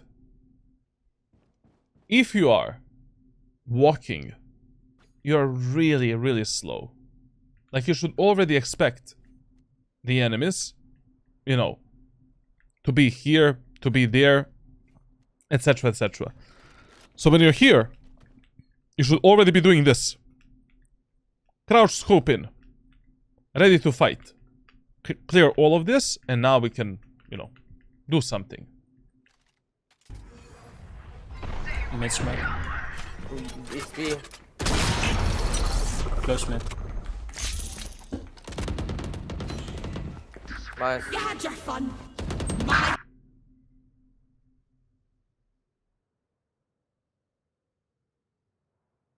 Okay, I mean, your idea to support your Omen there was fine. It's okay. But imagine if you had the setup that I talked about, you know. Like right now, enemies wouldn't know that you're top mid because they don't hear your teleport. Top mid. I don't know. And this re-aggression with the op here can work. We might kill the Reyna. Close pushing mid. Oh my god. We need to yell. When you see on the minimap that your teammates are completely unaware of the enemies, yell. Yelling stone, bro. One more mid, one more mid.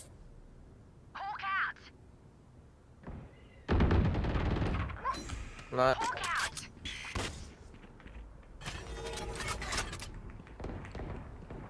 B. I'll rotate, just go B. Teleport's ready.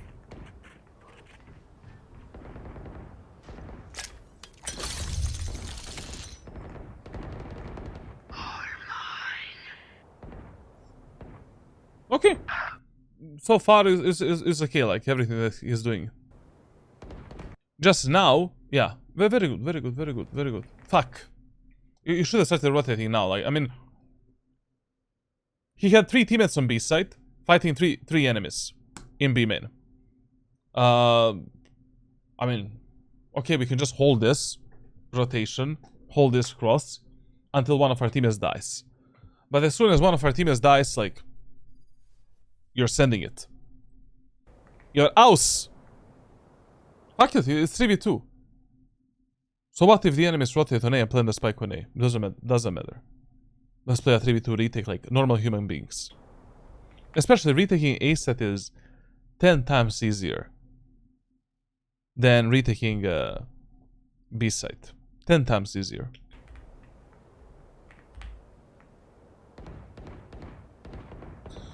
Both. Prioritize team play and reflect potential on this map, brother. Very good switch. I didn't expect that. They went by, but it 30 might be a seconds fake. left. Mid smoke. You go. Yeah, they're mid. Mid. Going A. Going A. They found my trap. Both. One is in. Going one. A, sky, it's 8. I don't trust you because you're Bro, close eh? to P maybe. Letting. 10 seconds left. You bet. One enemy remaining. Beautiful chamber, beautiful Okay. I chamber. am sorry. I would really love to see this. What you did right now. By countering enemies at the start of the round. I would really like to see, you know, you doing this with a teleport when the round starts. And not playing the same fucking site for 10 rounds in a row, man. When should you switch away from the operator? Whenever you have numbers advantage. Whenever you're playing retakes. Basically, whenever you're playing retakes, like, you switch the op for the gun. Always. The only time you stay with the op on retake is if you're really low HP. Like, you're like, I don't know, below 40, 50. Something like that. Okay. Okay, there's a tons of gaps in your gameplay on a defender side. Setups can be better, obviously. Positioning can be better. how you engage the enemies and pick them can be better, like, you know, like, listen. Like, prepare yourself mentally and physically for a fight. Don't just swing however the fuck you want. Get the info for your crosser, jump spot the enemies, put the crosser in the wall, let's swing out. Let's try to read the enemies a bit. You know, you're playing Chamber, you're not playing Killjoy. I mean, even with the Killjoy, you're trying to read the enemies. So we need to start, like, you know, analyzing these patterns. AB rule, rule of fear, 3 executes, and every other that I'm gonna share with you. Pay attention to the enemy's economy, enemy's ultimate status. It can tell you a lot. What the enemies are gonna do next. Okay, that would be the defense, I guess. Okay, now we are on the attacker side of Corrode. How do we play Corrode on the attack? So, in the first 4 to 6 rounds, we can play this map same as Ascent. Like, basically, we can mainly prioritize pushing enemies through A main and B main, and just testing the enemies on the bomb sites. But keep in mind that on Corrode, as soon as you see that things are going south, that your 5-man executes on A and B are not working, you should immediately default same as an Ascent. Basically, some kind of a 1-3-1 setup, taking the mid control from the enemies, and from the mid control, deciding where to go next. What we do in the first round of Corrode depends on the enemy's team composition. If enemies don't have a single hardcore sentinel,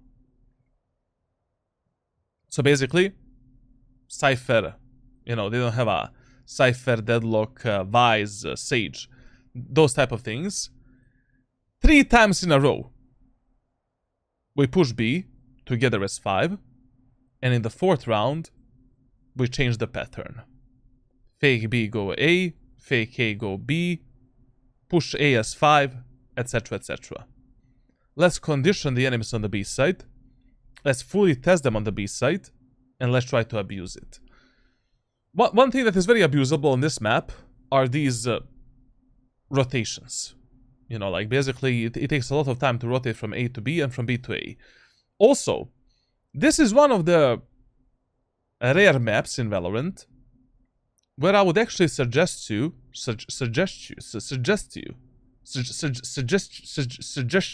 I'm gonna give you one suggestion, bro. Early on in a match, especially in eco rounds, you can lurk a bit more. A lot of the players, they like to hyper focus in low elo lobbies.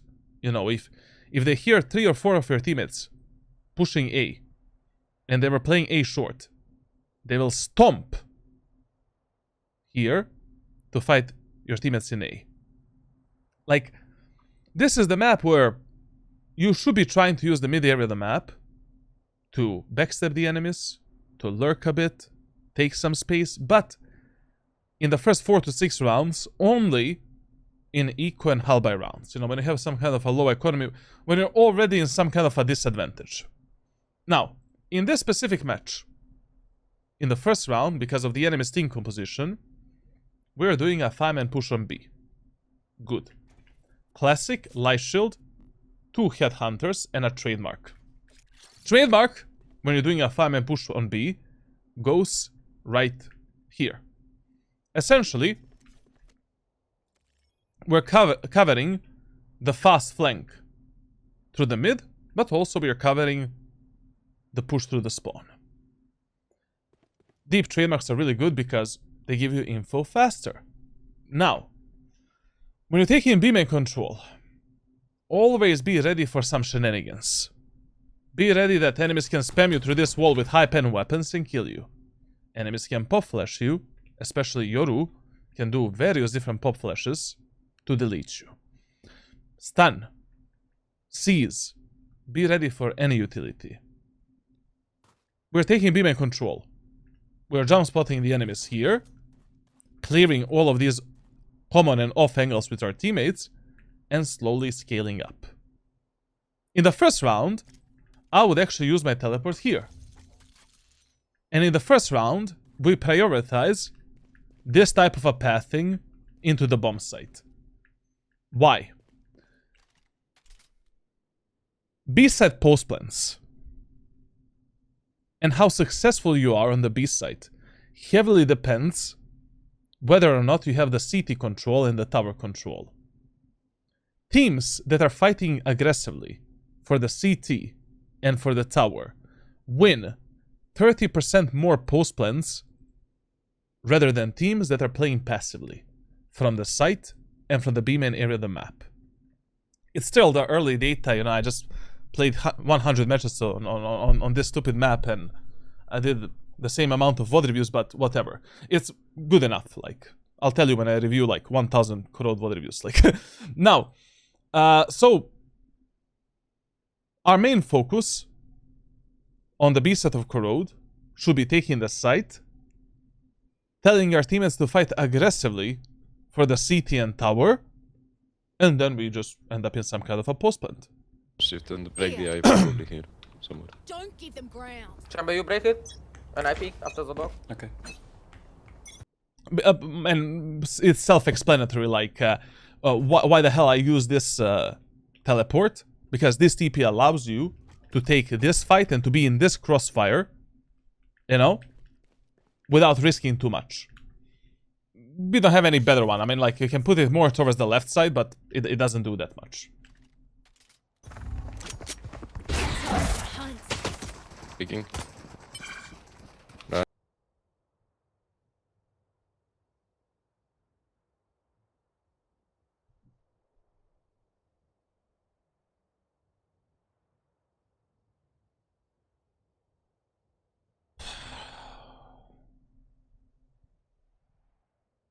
I completely understand that he wants to destroy the Fade Eye. But can't we destroy the Fade Eye as we are taking the space? It takes one bullet, you know? And most of the Fade players, like, I mean, they don't actually drop the Eye there. At least from what I've experienced, most of the Fade players drop the Eye, you know, literally behind the enemies. Here, etc. Like, you always prioritize scaling with your teammates and making sure that you can trade them over anything else. It's just a Fade Eye. It's not gonna stun you. It's not gonna kill you. Like, just go here, you know. Jump spot the enemies. Follow the dog. Aha, Fade Eye is above. Let's go. Jump spot this. TP. Let's move in. You cannot lose this much of spacing between you and your most aggressive allies, especially not in the first round. And for God's sake, why the fuck are we putting the trademark here? Like, when are players gonna learn? The purpose of the trademark is just to be destroyed, to give us the info. Like, why do you need to, like, play hide and seek with the trademark? Like, this trademark is 10 times more efficient. It cannot be passed in any way if the players are going fast through mid. And if players are doing this, and they're not playing a controller, they're also fucked. So the only one in the enemy team that can successfully pass this trademark is Clove. And I highly doubt that Clove is gonna, in the first round, you know, push A through our spawn and go behind us. And, second thing, Light Shield. It's a very claustrophobic map. 80% of your fights are medium and close range fights. One of your teammates is gonna die. You pick up their ghost. You have a ghost, Light Shield, 2 headhunters. You're a juggernaut, bro. This spacing is absolute insanity. We also got a bit lucky in this match. Like, you know, this game would be mega hard if enemies actually had some decent team composition. Like, we got lucky that both team comps are lacking some, you know, actual aggression, actual space-taking agents, if we disregard Yoru and Omen. So yeah. No, this is criminal for the first round. That your Reyna is here, and my guy spent the first 14 seconds of a round looking at the sky. Like, that's... If this is how you play... If this is how you play on the attacker side, no wonder you struggle. Like, you need to keep up the spacing, man. Lock in onto your most aggressive teammate. This is crazy. 15 seconds. He was very dedicated. I must say, I don't have the patience to look at this guy for 15 seconds. Like, as I'm getting older, you know, I'm becoming a bit of a shaky hands, you know, TikTok brain. Like... Okay, good smoke setup. And now we are making a Fundamentalius Mistakimus. That's a mistake on Latin. Fundamentalius Mistakimus. What is a Fundamentalius Mistakimus? Your Reyna is doing everything right. Everything, bro. Pathing like this. Scaling like this. Taking the CT. I mean, elbow area of the map. No one is there to support her. Nobody. Frost. Battlefield 6 in 1 hour from now.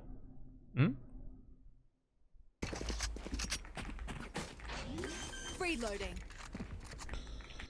Actually, your Reyna aborted the mission. Probably because your Reyna aborted the mission. Because she probably felt a bit too scared to push alone, you know, since we got the site for free. But you can try it for yourself. You know, you don't need to believe me. Basically, you don't need to believe me anything. You know, any tip that I give you, like, be like, oh, this guy's lying. You know, his name is Charlotte, and anyways, like, he got Radiant only 23 times. Now, but test it yourself for 100 matches. 100 examples. Like 100 times, take the CT control and elbow control, tower control and elbow. And see how many times you win the postment on B site.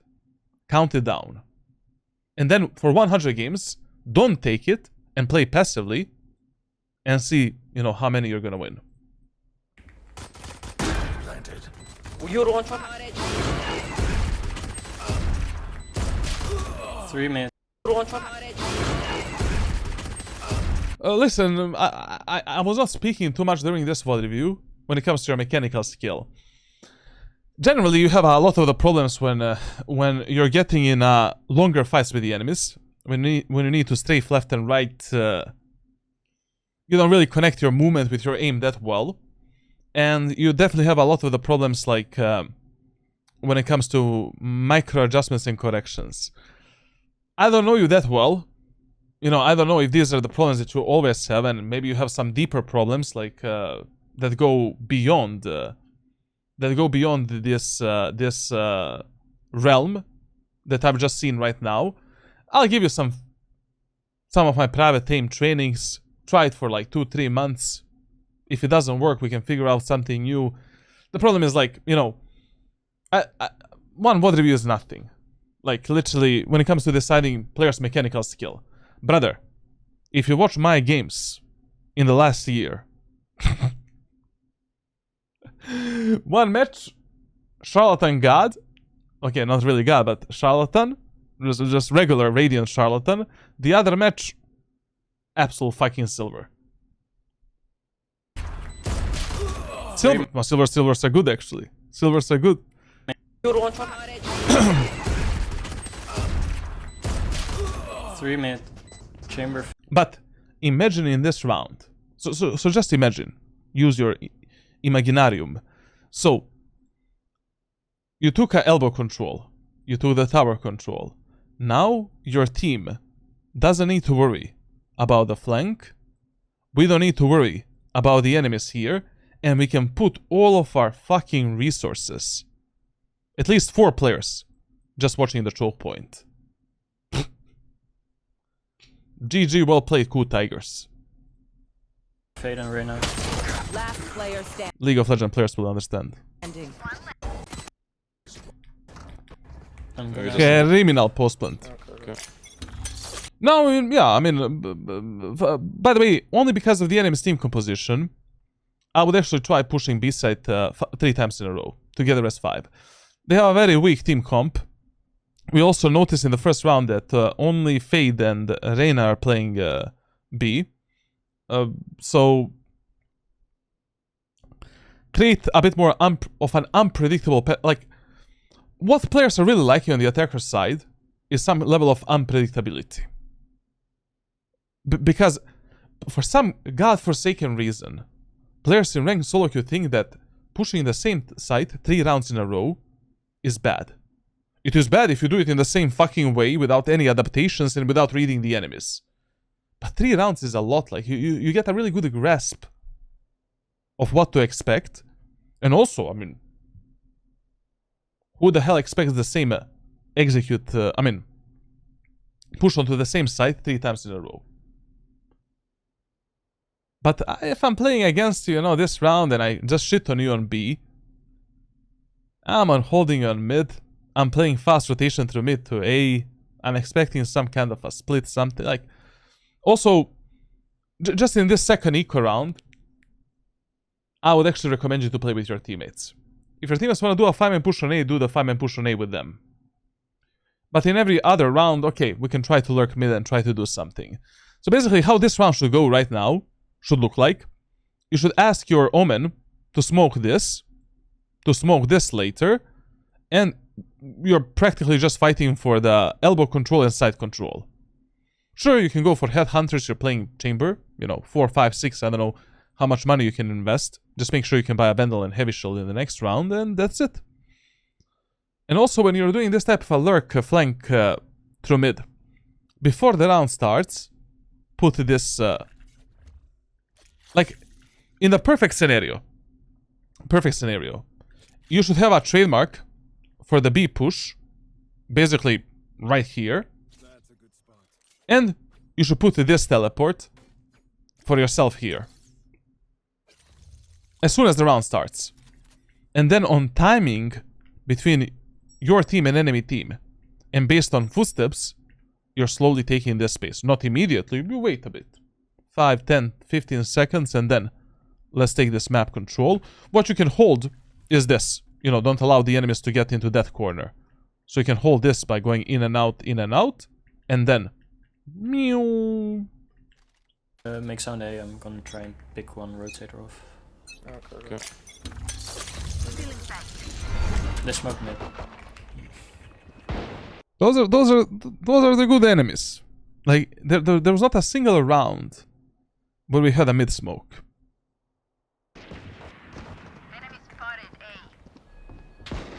One A link. Sure.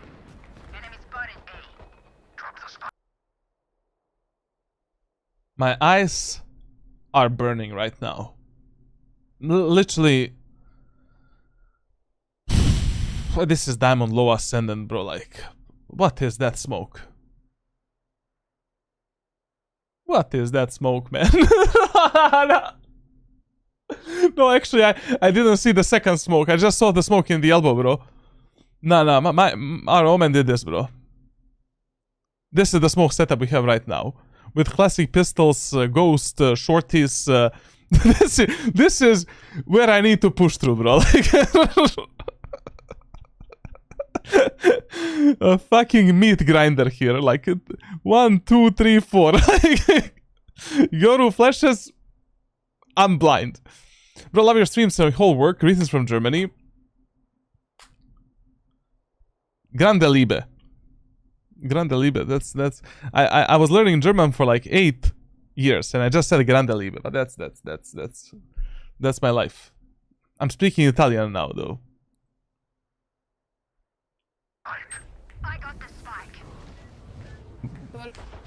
Vamos Liebe, vamos Liebe. Please, like, when you're lurking through mid, you need to choose a different pathing. Don't overexpose yourself so much. If you don't have the info about all of the enemies. You don't want to be here. Too much of a crossfire. Hug this part of the wall. You know, try to be sneaky beaky, sneaky beaky like. You know, get here, check the short, check the boxy box, check this. And now, let's move through the short angle by angle. And let's move forward. And yeah, by the way, like, this teleport should be here. Not on the position that... Not there, but at the barrier. To give you more space.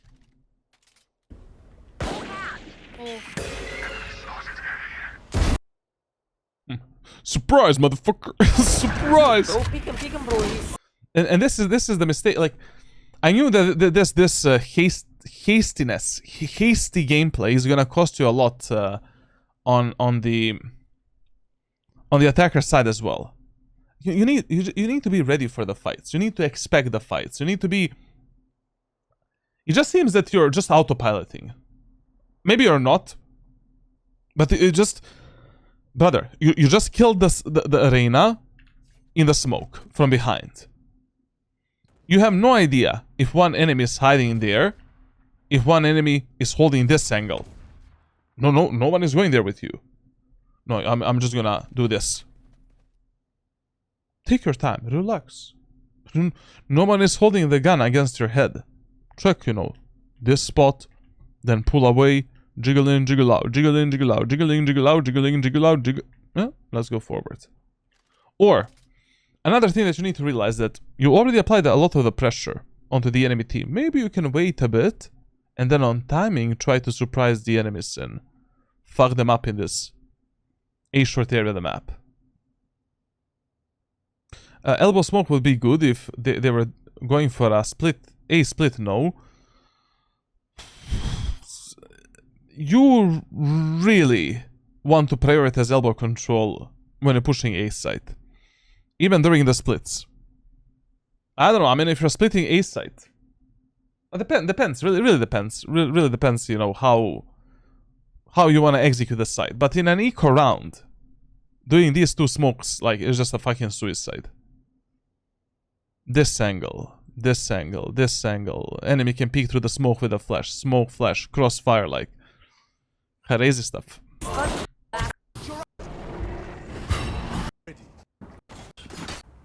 A gift. And what did we just do right now? We right now, because of how we pushed in the first 2 rounds, we completely fucked up our chances of winning the 3rd round.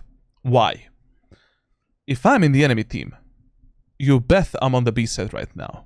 You just bet. You went B? A? Oh, I wonder where you're gonna go next. If you push the B side 2 times in a row, chances are less likely that enemies in a 3rd round are gonna expect the B push. But okay, I mean, we still this is still a good idea. Going B is fine, just... Who will I spot first? Very expectable. I'm gonna dock, wait.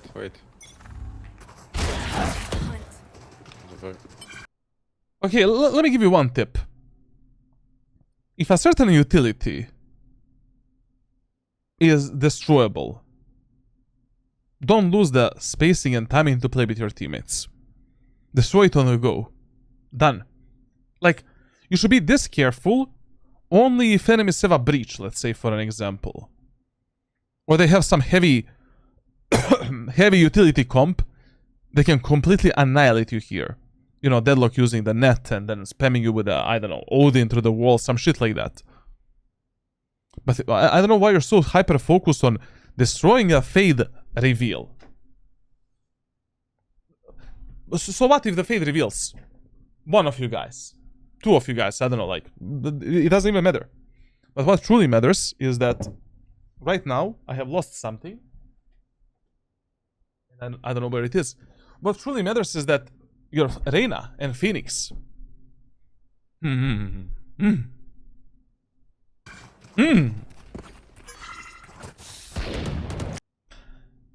This cannot happen to you on any map, any scenario, any round, any universe. There cannot be a fucking scenario where your Reyna is swinging this and you're playing here. Period. If the nukes are dropping in this area of the map, you're with this guy. In one way or another. Use your teleport if you need to. Just for this. Backside trap. We need smoke.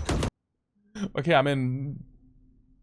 I love that on a defender side, he never maximize the efficiency of his teleports. He never put his TP once on some off-angle, good position, you know. But on attacker side, on the most useless box, where you can put a TP. I mean, to be honest, like maybe you can get some angle onto the elbow. I'm not sure, but it's really funny because it's impossible. Oh, look at that angle, huh? Maybe I can hit this with the operator. Oh, no. Ooh, holy shit, what an off angle, huh? The problem is this usually gets smoked, so I don't know about that. Whatever, once again, he should put a teleport on the left side, and we should fight for the elbow control and tower.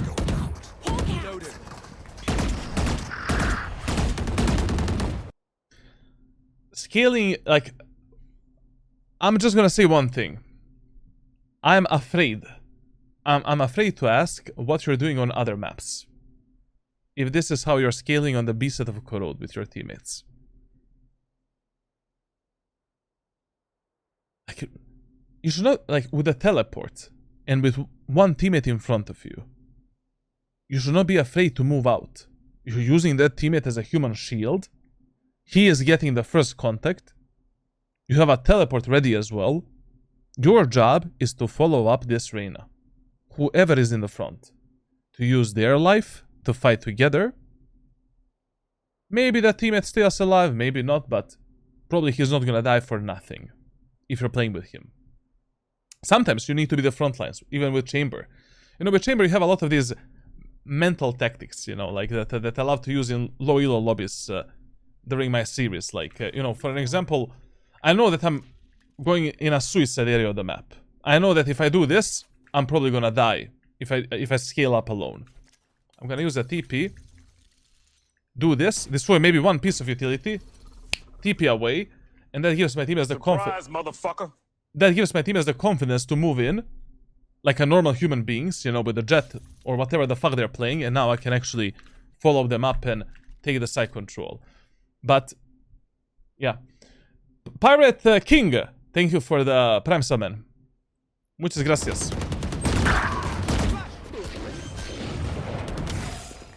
Reloading. Can you heal? Heaven. Blink. It's enough, it's enough.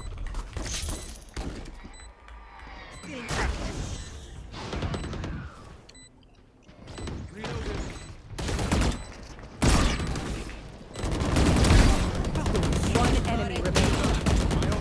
I'm so fucking trash. Okay, I mean, good, so solid post plan. Just once again, like, you see, chat, how much easier it is to play the post. Like, basically, I would actually trade the B-man control for the elbow and tower control, like 10 out of 10 times, because anyways, you know, God knows if enemies are gonna lurk and flank. Like, usually people do that like in 10% of the rounds. But us having sight and this, good luck going for a retake. Easy, mate.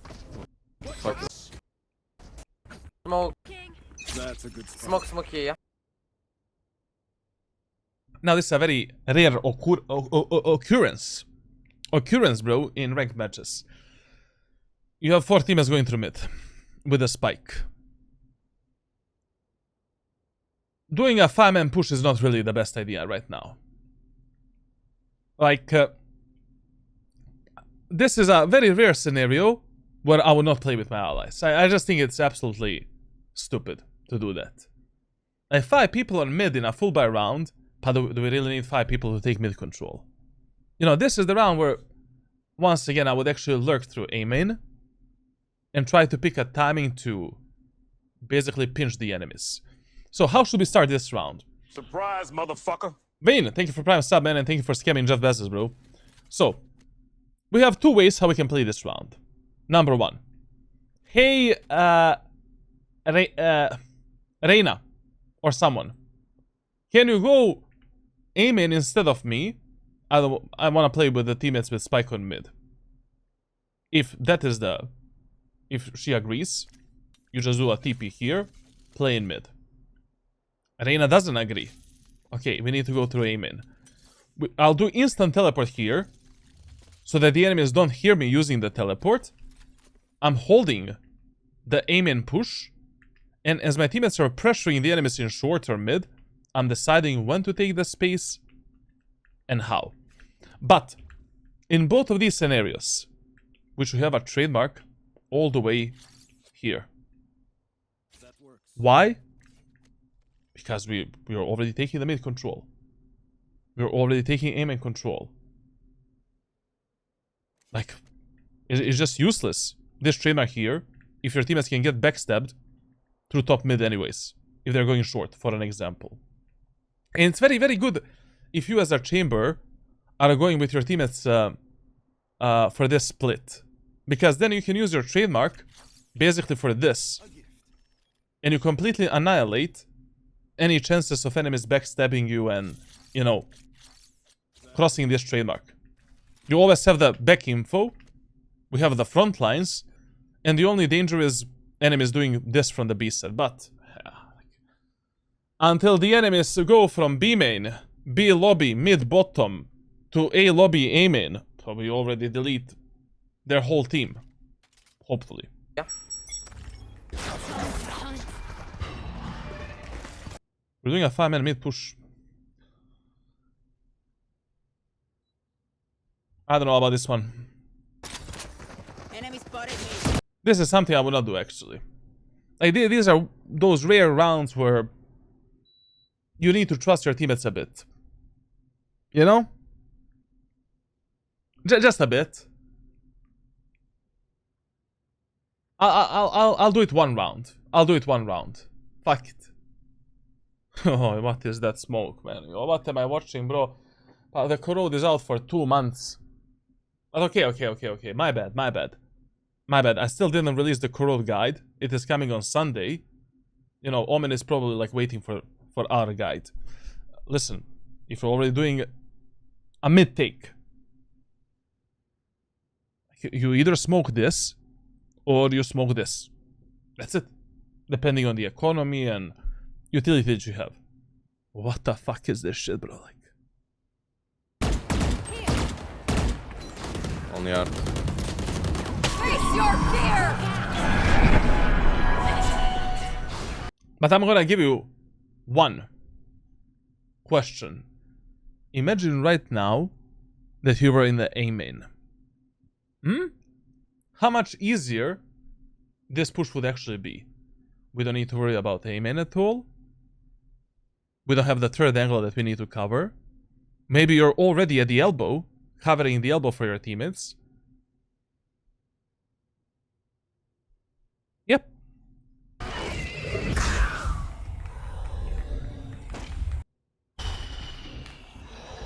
No, I don't know. This execute 5-man push through A short. Maybe if you're playing eco rounds, but even then, like, even then, it's just stupid in my opinion. It's just way too dangerous.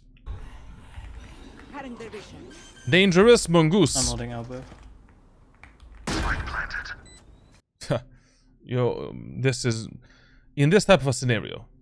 4v3 post plant with a short open, elbow open, and amen open. You're not holding elbow.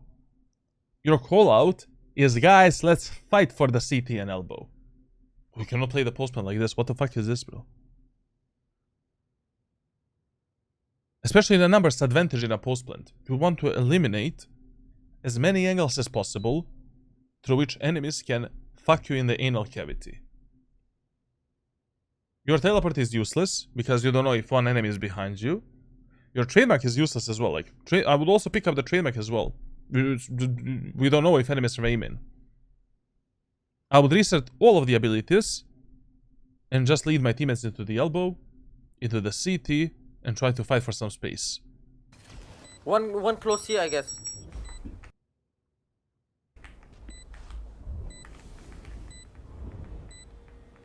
Okay, this is a bit better. With the sky, this is possible, but still, your teleport is just useless.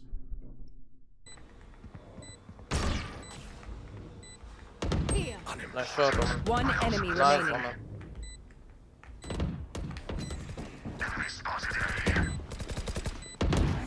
Good job. Wow. Keep in mind, the bad play that worked is still a bad play statistically 10 out of 10 times. We got a bit lucky. It's part of the game, but still a bit lucky.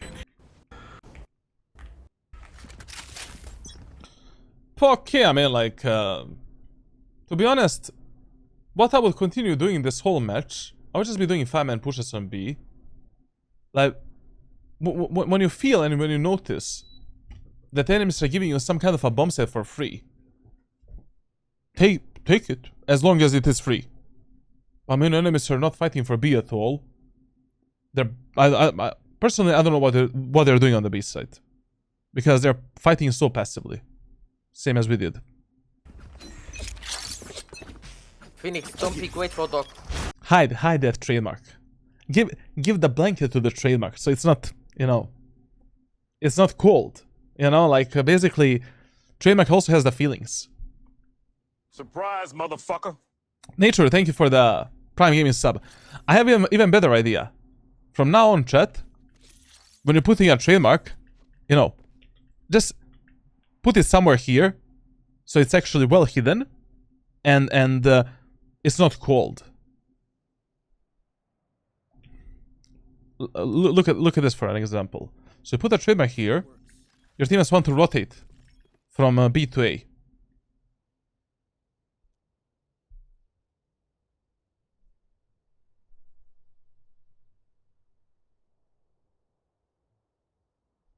What about this?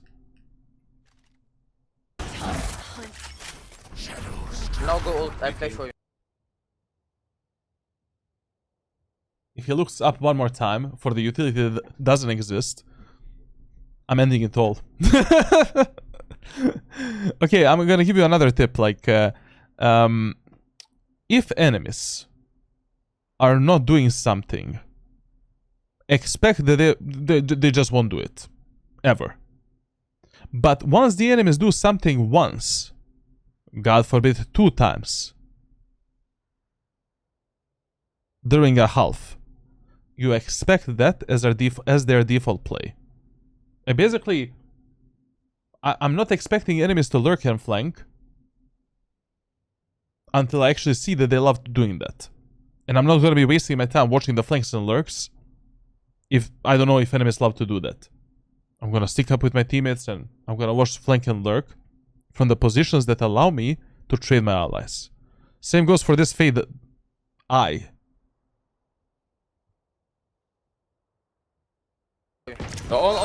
Thankfully we have Phoenix with ultimate, so the guy's just probably gonna send it. Here, up. You don't. Nice, Phoenix. Reyna! Strafe! Ooh. Beep.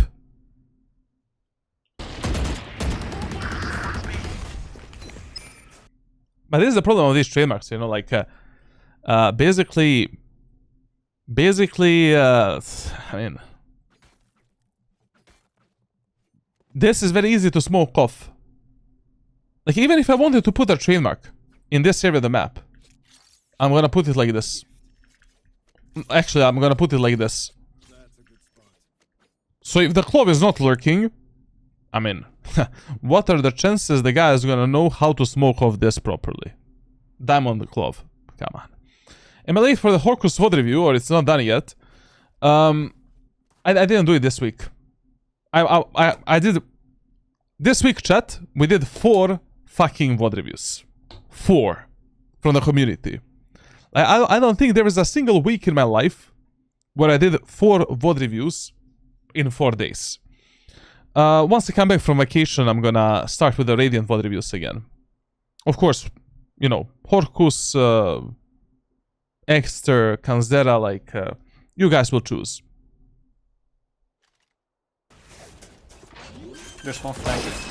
Listen, don't plant the spike in this corner if your teammates have the control of the tower and CT. Always plant the spike open. When your teammates have the control of the CT, tower, and B main and site. Plant the spike here. So we can see the spike from here. We can see the spike from the tower. We can see the spike from the B main. Then, you know, we can engage the enemies in various different ways from the backside. Maybe this is not the most optimal plant. I don't really know. Like, obviously, you know, if it is smoked off, it's harder to like, it's impossible to find a guy that is defusing a smoke. Defusing the spike. The spike charlatan. But is the only spike plant where you actually see the players, you know, from these three positions. Right? I mean, you can put it in the middle, but it's fucking in the middle, like...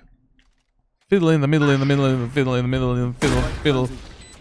Fiddle in the middle, fiddle in the middle, fiddle in the middle. Listen, man. Fight with your most aggressive teammates that are definitely gonna get in a fight based on information that you have and based on where your teammates are positioned in that moment of time. Yes, there was one enemy behind you destroying the trademark.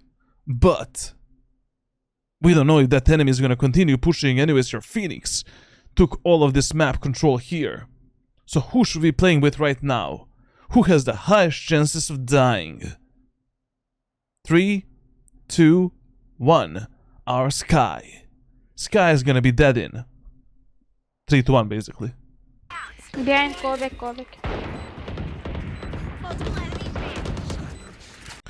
I just have no idea how she survived that, to be honest. I have absolutely no idea. Please look at the minimap. How is she alive? Behind, call back. 1. I'm so... What the fuck? The fight lasted 5 seconds. Nobody got a kill except Omen. fucking bad. Enemy spotted me. One enemy remaining. Right side. Bro, you cannot predict this rank. We predicted. What we didn't predict? We just didn't predict that the Sky is gonna die. It's good that she didn't die, but that won't happen often. Nice. I love this call out to go B again. Why not? I mean, if you notice that enemies are weak somewhere, they're giving you a site for free. Sure, send it. Wait for dog.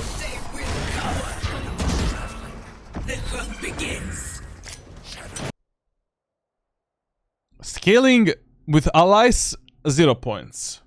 Chat, you wanna see a representation of how your attack through the main area of the map should not look like. This picture, just take this screenshot, memorize it, and this is what you cannot allow to happen. Your teammate cannot be peeking a main area of the map, a choke point, and you're just now using your teleport to support him. Speed up. Like, you take space based on how fast your teammates are going and how fast they are taking the space. One benefit of Chamber is you have a teleport. So even if you're going to some kind of a minefield, you can put a safe TP, you know. Even if you think that the whole war is gonna happen here, you can put this shit, you know, TP there, trademark here, and now we can take this area of the map in a pretty safe manner. 3 on side. Backside. Rotate. Go back. 4. 4. What a stupid call-outs, bro. Woo! Blaze Neon, we'll see, man. First time chat, love you, man. Back. We should not have rotated here. We should have just pushed out with a Reyna, take kills, get out to go in again. Enemies are plus eco. 20 Reyna 8. I love that he got punished. Yes. Yes. Now we learn, right? Now he changes the trademark.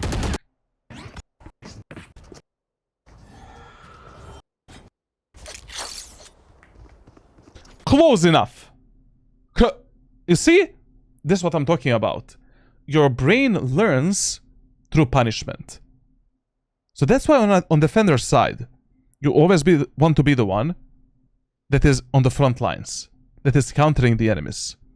You will lose 100 rounds, but in a 101st round, one brain cell is gonna activate, and you're naturally gonna adapt a bit.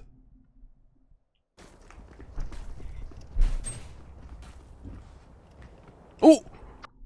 He's doing it, chat! He's doing it! He's... Almost. Almost, but I'm proud. I'm proud. You see? The effects of coaching. Through a VOD review, I improve the players on spot. Maybe you insta ult Now we just see a better scaling and a better push to beam in, and I'm happy. or don't then ult.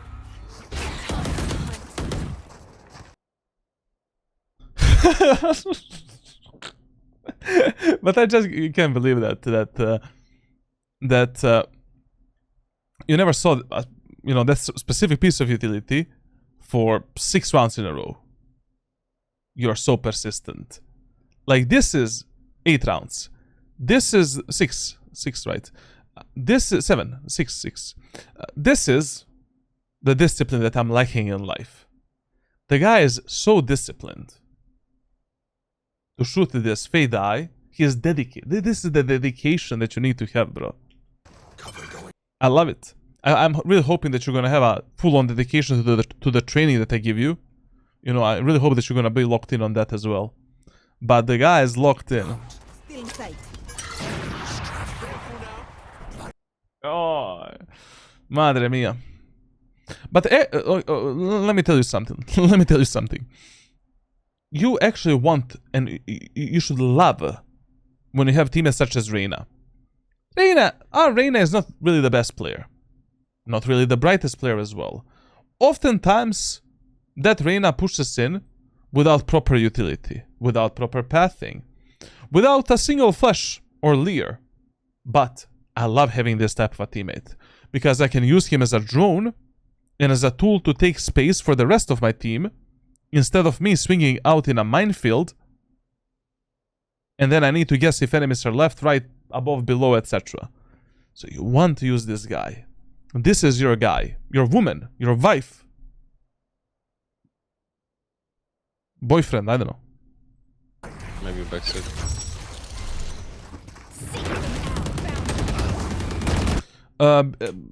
Basically, like, one more time, I'm gonna explain. You have 2 teleports when you're pushing B site. One TP is here, scaling elbow. Second TP is here, scaling towards the link and towards the backside. Which one you want to use depends where you want to go. Very rarely you want to go through the middle and end up somewhere here. You know? Usually you want to scale up towards the right side when you're playing some eco round.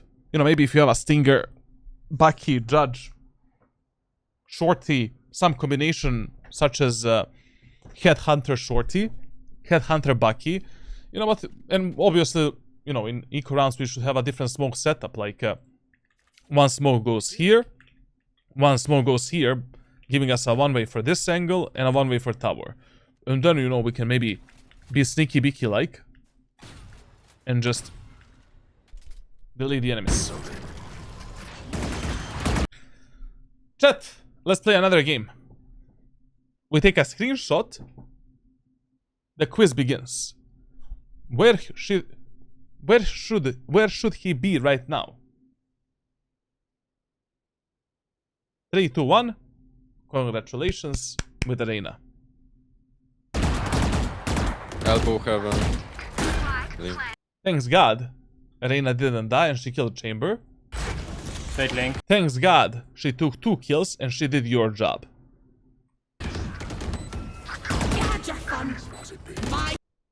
And you see how powerful this shit is, bro. Like, now, enemies cannot be elbow, CT, behind. All 3 of these motherfuckers are in this narrow choke point. Meat grinder choke point. Like going for a retake only through here. Good luck. Like just good luck. But the problem is like our main character has a bit of a lack of awareness, so I don't know if he's...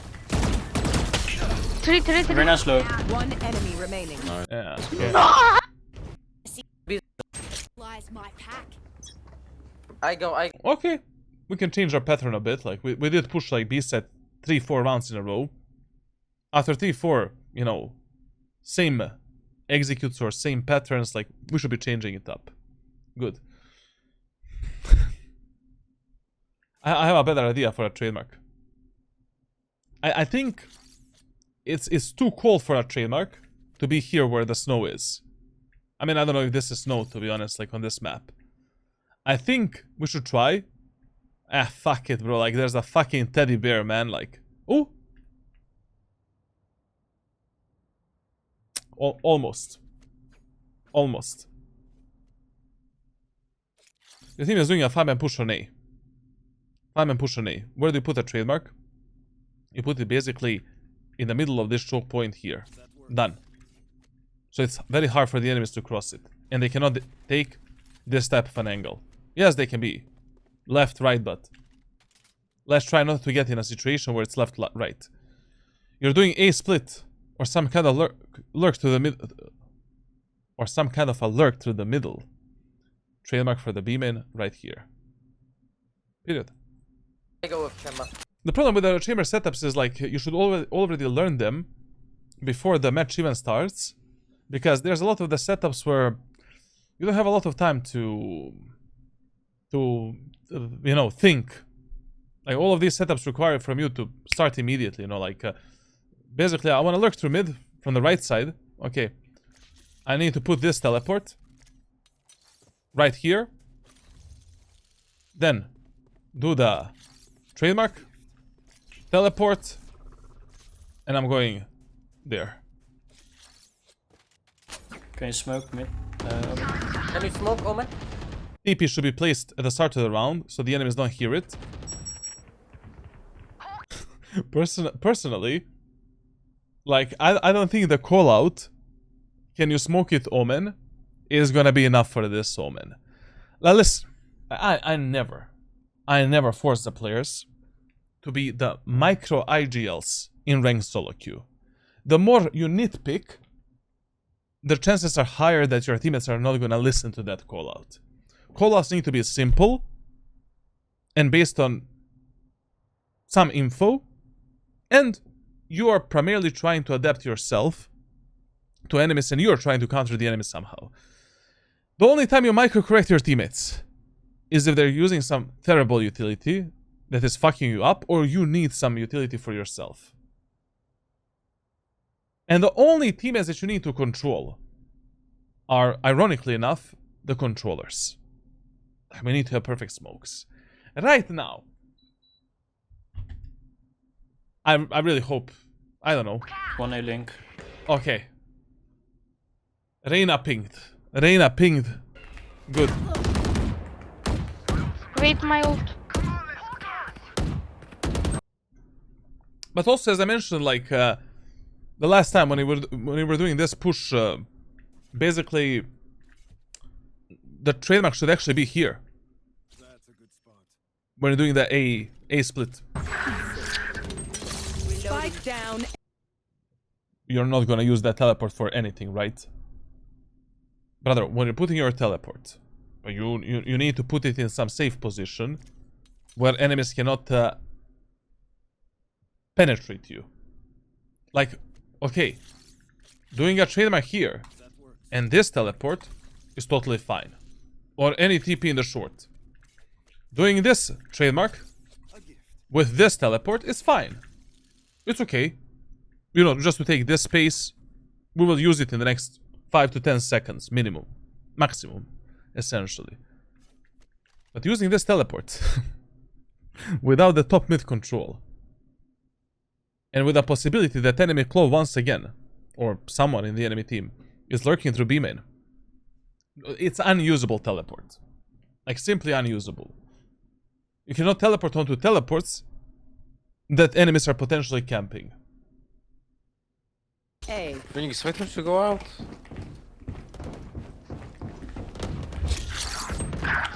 Take spike, Phoenix.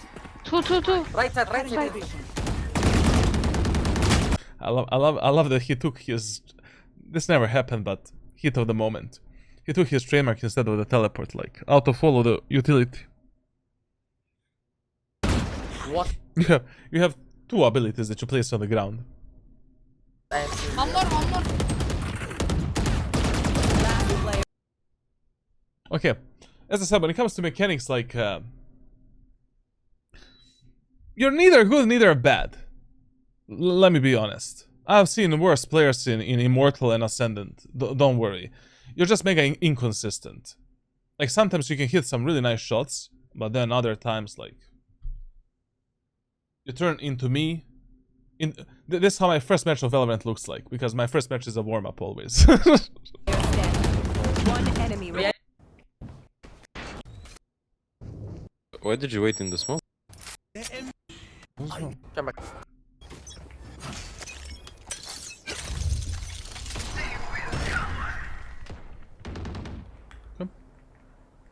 Listen, if enemies already don't have the operator on the opposite side, and you have your ultimate and you're fighting enemies in medium range and long range fights, and you have the teleport as well, feel free to play a bit more aggressive. You know, right now, because we know that enemies don't have the op player, sure, fine. You know, like, try to kill that guy top mid. You cannot be afraid in these type of scenarios. Like, if I already know that no one has the op, I clear the short peek and short angle, I heard one guy top mid, and we have this teleport. Sure, like, you know, let's fucking swing it out. We can jump on the barrels as well. Go for some jump peek. Easy kill. Close. Well, we can also hold for the short and kill the guy, but I mean, I personally didn't know the guy's gonna pick short. Whenever we did a short split, there was nobody in the short.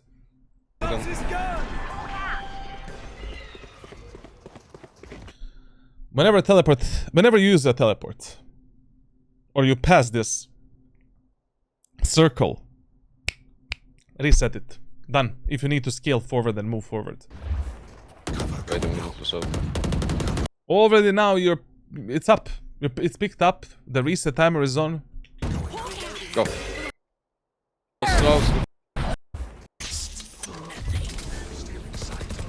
Already here, you're like 15 seconds away from the teleport.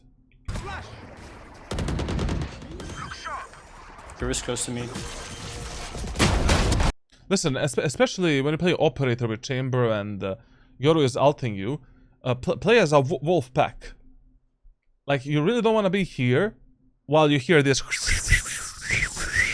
That's my sound effects. I made them for Yoru. Like, right now, you want to be close to your allies. And anyways, I just need to ask, why the fuck you never buy the short? It should be your primary, secondary weapon. Especially against the Yoru with the ultimate.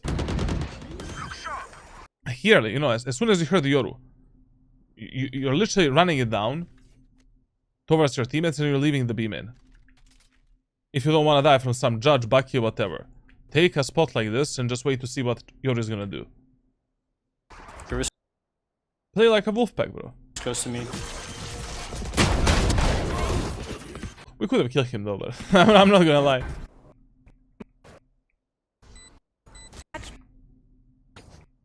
Hey. Gives Okay, enemy chamber has the ultimate. Ah, okay. you dog. Oh, but we're doing some kind of a fake now. Not a bad idea, to be honest. Like, I mean, this whole match, we were doing straight up executes. So it's a really good idea, you know, trying a fake at least once during a game. Why not? Especially if you just repeated the same playstyle 24/7. Just on this fake, yeah, we should send Reyna and Sky. Omen can do the smokes, and you, Omen, and Phoenix are slowly taking the aim in space. And you go away. You want to play? Let's Back play. here. Yeah, thank you. We need to start shifting. Good. I don't know what type of fake is this, like, is this... Like, 4 people are faking sight. I never heard about... Actually, Omen has an ultimate, so... Is this a reverse fake? A reverse... Think about it. He sells the spike. They push B, cut the noise. He sells the spike. Enemies rotate. Omen picks up the spike. You just don't get it, chat. Like that's a diamond level strategy. High elo. That's a good spot. Blink.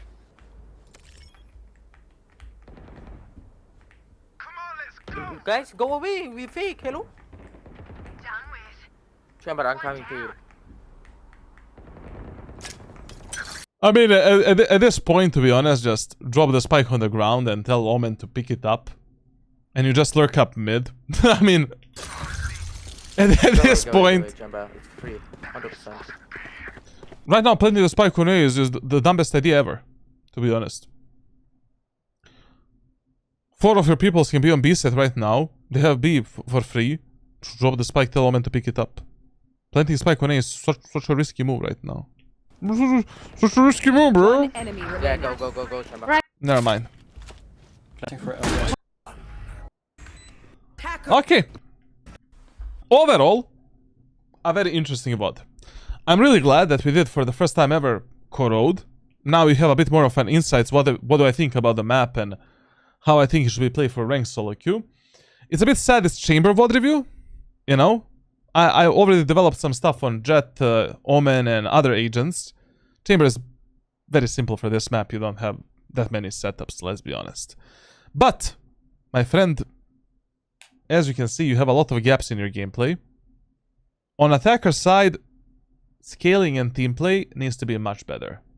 Setups, I don't want to talk about it.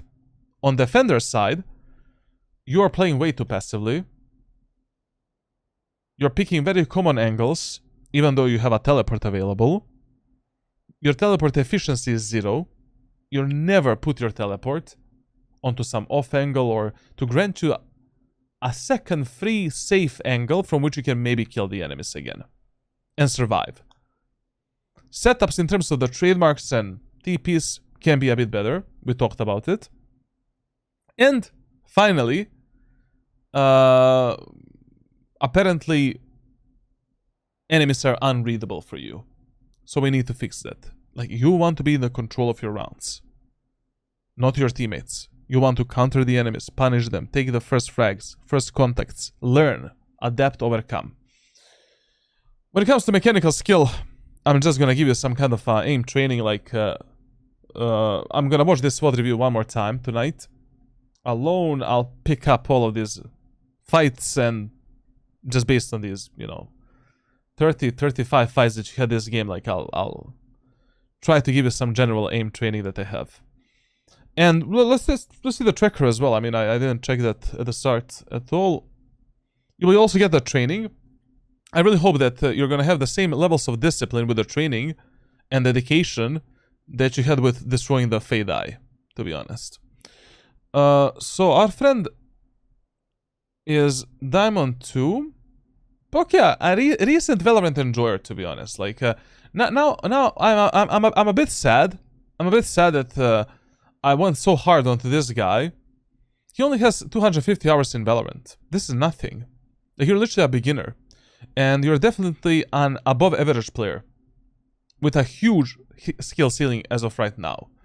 Like, reaching Diamond 2 in only 200 hours is better than 80% of player base. Maybe even more. Like, I don't know. Like, the 50% of Valorant players are stuck in gold and silver for their last, like, 5 years. So really, really good. I love what I see here, to be honest. You have a lot of things to learn, and I would definitely recommend you to simply follow the training that I'm gonna give you. That training is a general training that focuses on players' awareness, game knowledge, decision making, and understanding of win conditions. Let's say it like that. Let's put it that way. You have a long way to go. Like, I don't know really what is your skill ceiling. I don't know how far you can go. When it comes to playtime, it can be a bit better. You know, keep in mind that if you want to see some significant improvements in terms of your rank, and if you want to see some significant levels of consistency, you need to play 2 to 3 ranked games every single day. Every single day. Every day, some kind of a warm-up. 15, 20, 30 minutes. And occasional trainings outside of the ranked matches. So, not these, as I said, not bad. And this is why I say, chat, like, look at this. He has 33% headshot ratio. Did you see his gunfights? Like, headshot percentage doesn't mean shit if you don't combine it with other stats. Shit, like, literally, this number doesn't matter at all. Unless it is super low. Like, I don't know. 12%, 15. As long as it is around 18, 20, 19, 20 and above, you're fine. Overall, of course. Yeah, I mean, like, your stats basically are telling us that you suffer with team play a lot. Like, you're not, you're not like there, and your impact and output is very low, but primarily because of your setups, positioning, and how you take the fights, like, and how passively you play overall. Like, everything that you said at the start, it's true, and you will get a fix for that. Please, for the love of God, you don't have that many hours to play this game. 76, 50, 42, 35, that's nothing. That's peanut butter hours. If you have peanut butter hours to invest into Valorant, you cannot do this. What the fuck? With peanut butter hours, you can the maximum amount of agents you should try to main is 2. And that is an upper maximum. You can stick with the chamber. Like, even though you have a terrible performance with chamber, like, I think you just, you know, up until this point, you didn't understand, you don't know setups with chamber on every map, and you will get a private coaching video for that. Clove is the character that you can pick. Why not? As a fill flex. You know? It's fine. Whatever. Like, you can do that. No problem. And, I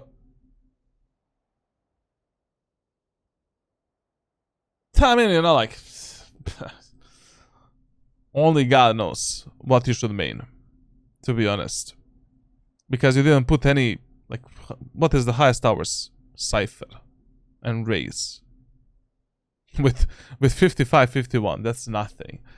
Okay, listen. I'm just gonna give you, because you're just starting to play Valorant, you know? Like, play whatever you think suits your playstyle the best right now, whatever you deem fun, and whatever is above A tier on my tier list on Discord server. Like, you can feel free to main Jet, to main Raze, to main Clove, even to main Chamber. It's fine. It's totally fine. Like, but one advice I always give to players, like, is if something is working for you, there is absolutely no reason to like change that. I mean, you know, basically, if you already have a 61% win rate with Raze up until now, just keep abusing Raze until that stops. Especially with the current map pool, the only map on which Raze is a bit shaky hands is Ascent and Icebox. Roll on with Raze. Go with the Chamber as some kind of a flex fill. Go with the Clove as some kind of a flex fill, and that's it, my friend. Plus, with the training that you're gonna get, like, things are just gonna get better. Easily.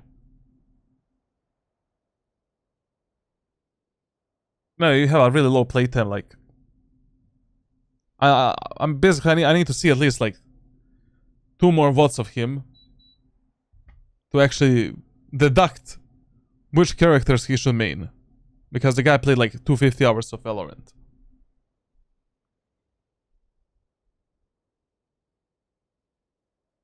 Because this is nothing, you know, like, spending 18 hours on an agent, that's like...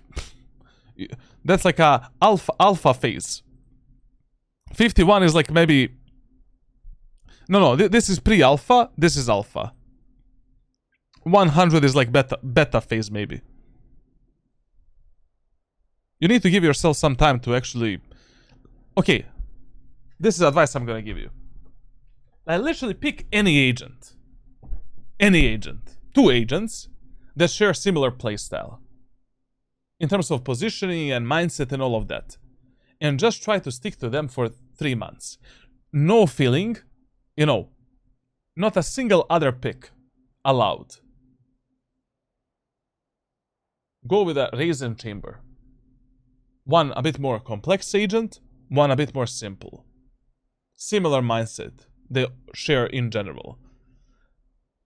See how that goes. It is better than a bit of Tejo, a bit of Sova, a bit of Fade, a bit of Yoru, a bit of Reina, a bit of Vice, Sky, Jet, Chamber, ISO, like, fuck that shit. Lock yourself only onto Raisin Chamber for 2 to 3 months straight. And then, we're gonna do another tracker review for you. And based on that data, I'll tell you what the fuck you should do.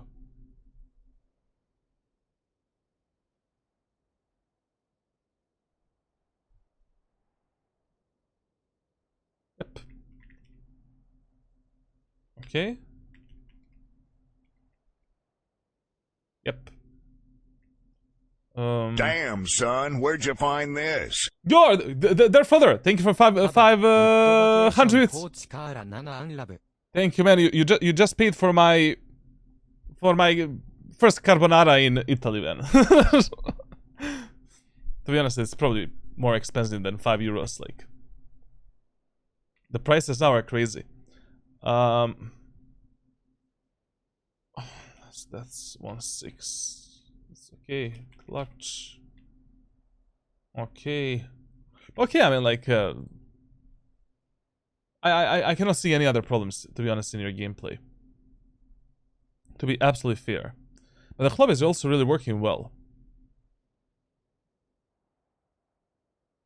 Okay, final decision. At least from my side. This is what I would do. Raise main, chamber, clove, flex, based on team compositions and based on the map. That's it. Icebox can be chamber main pick, clove fill, and that's it. Then, on Corrode, raise main, clove fill, chamber flex. Ascent, you can go with a maybe chamber main, clove flex, raise, but when you're gonna fill with raise, let's be honest. Bind, raise main, chamber flex, clove fill, Haven, both raise and chamber are equal. Clove can be a fill. Lotus, raise main, chamber flex, clove fill, and Sunset, raise main, chamber flex, clove fill.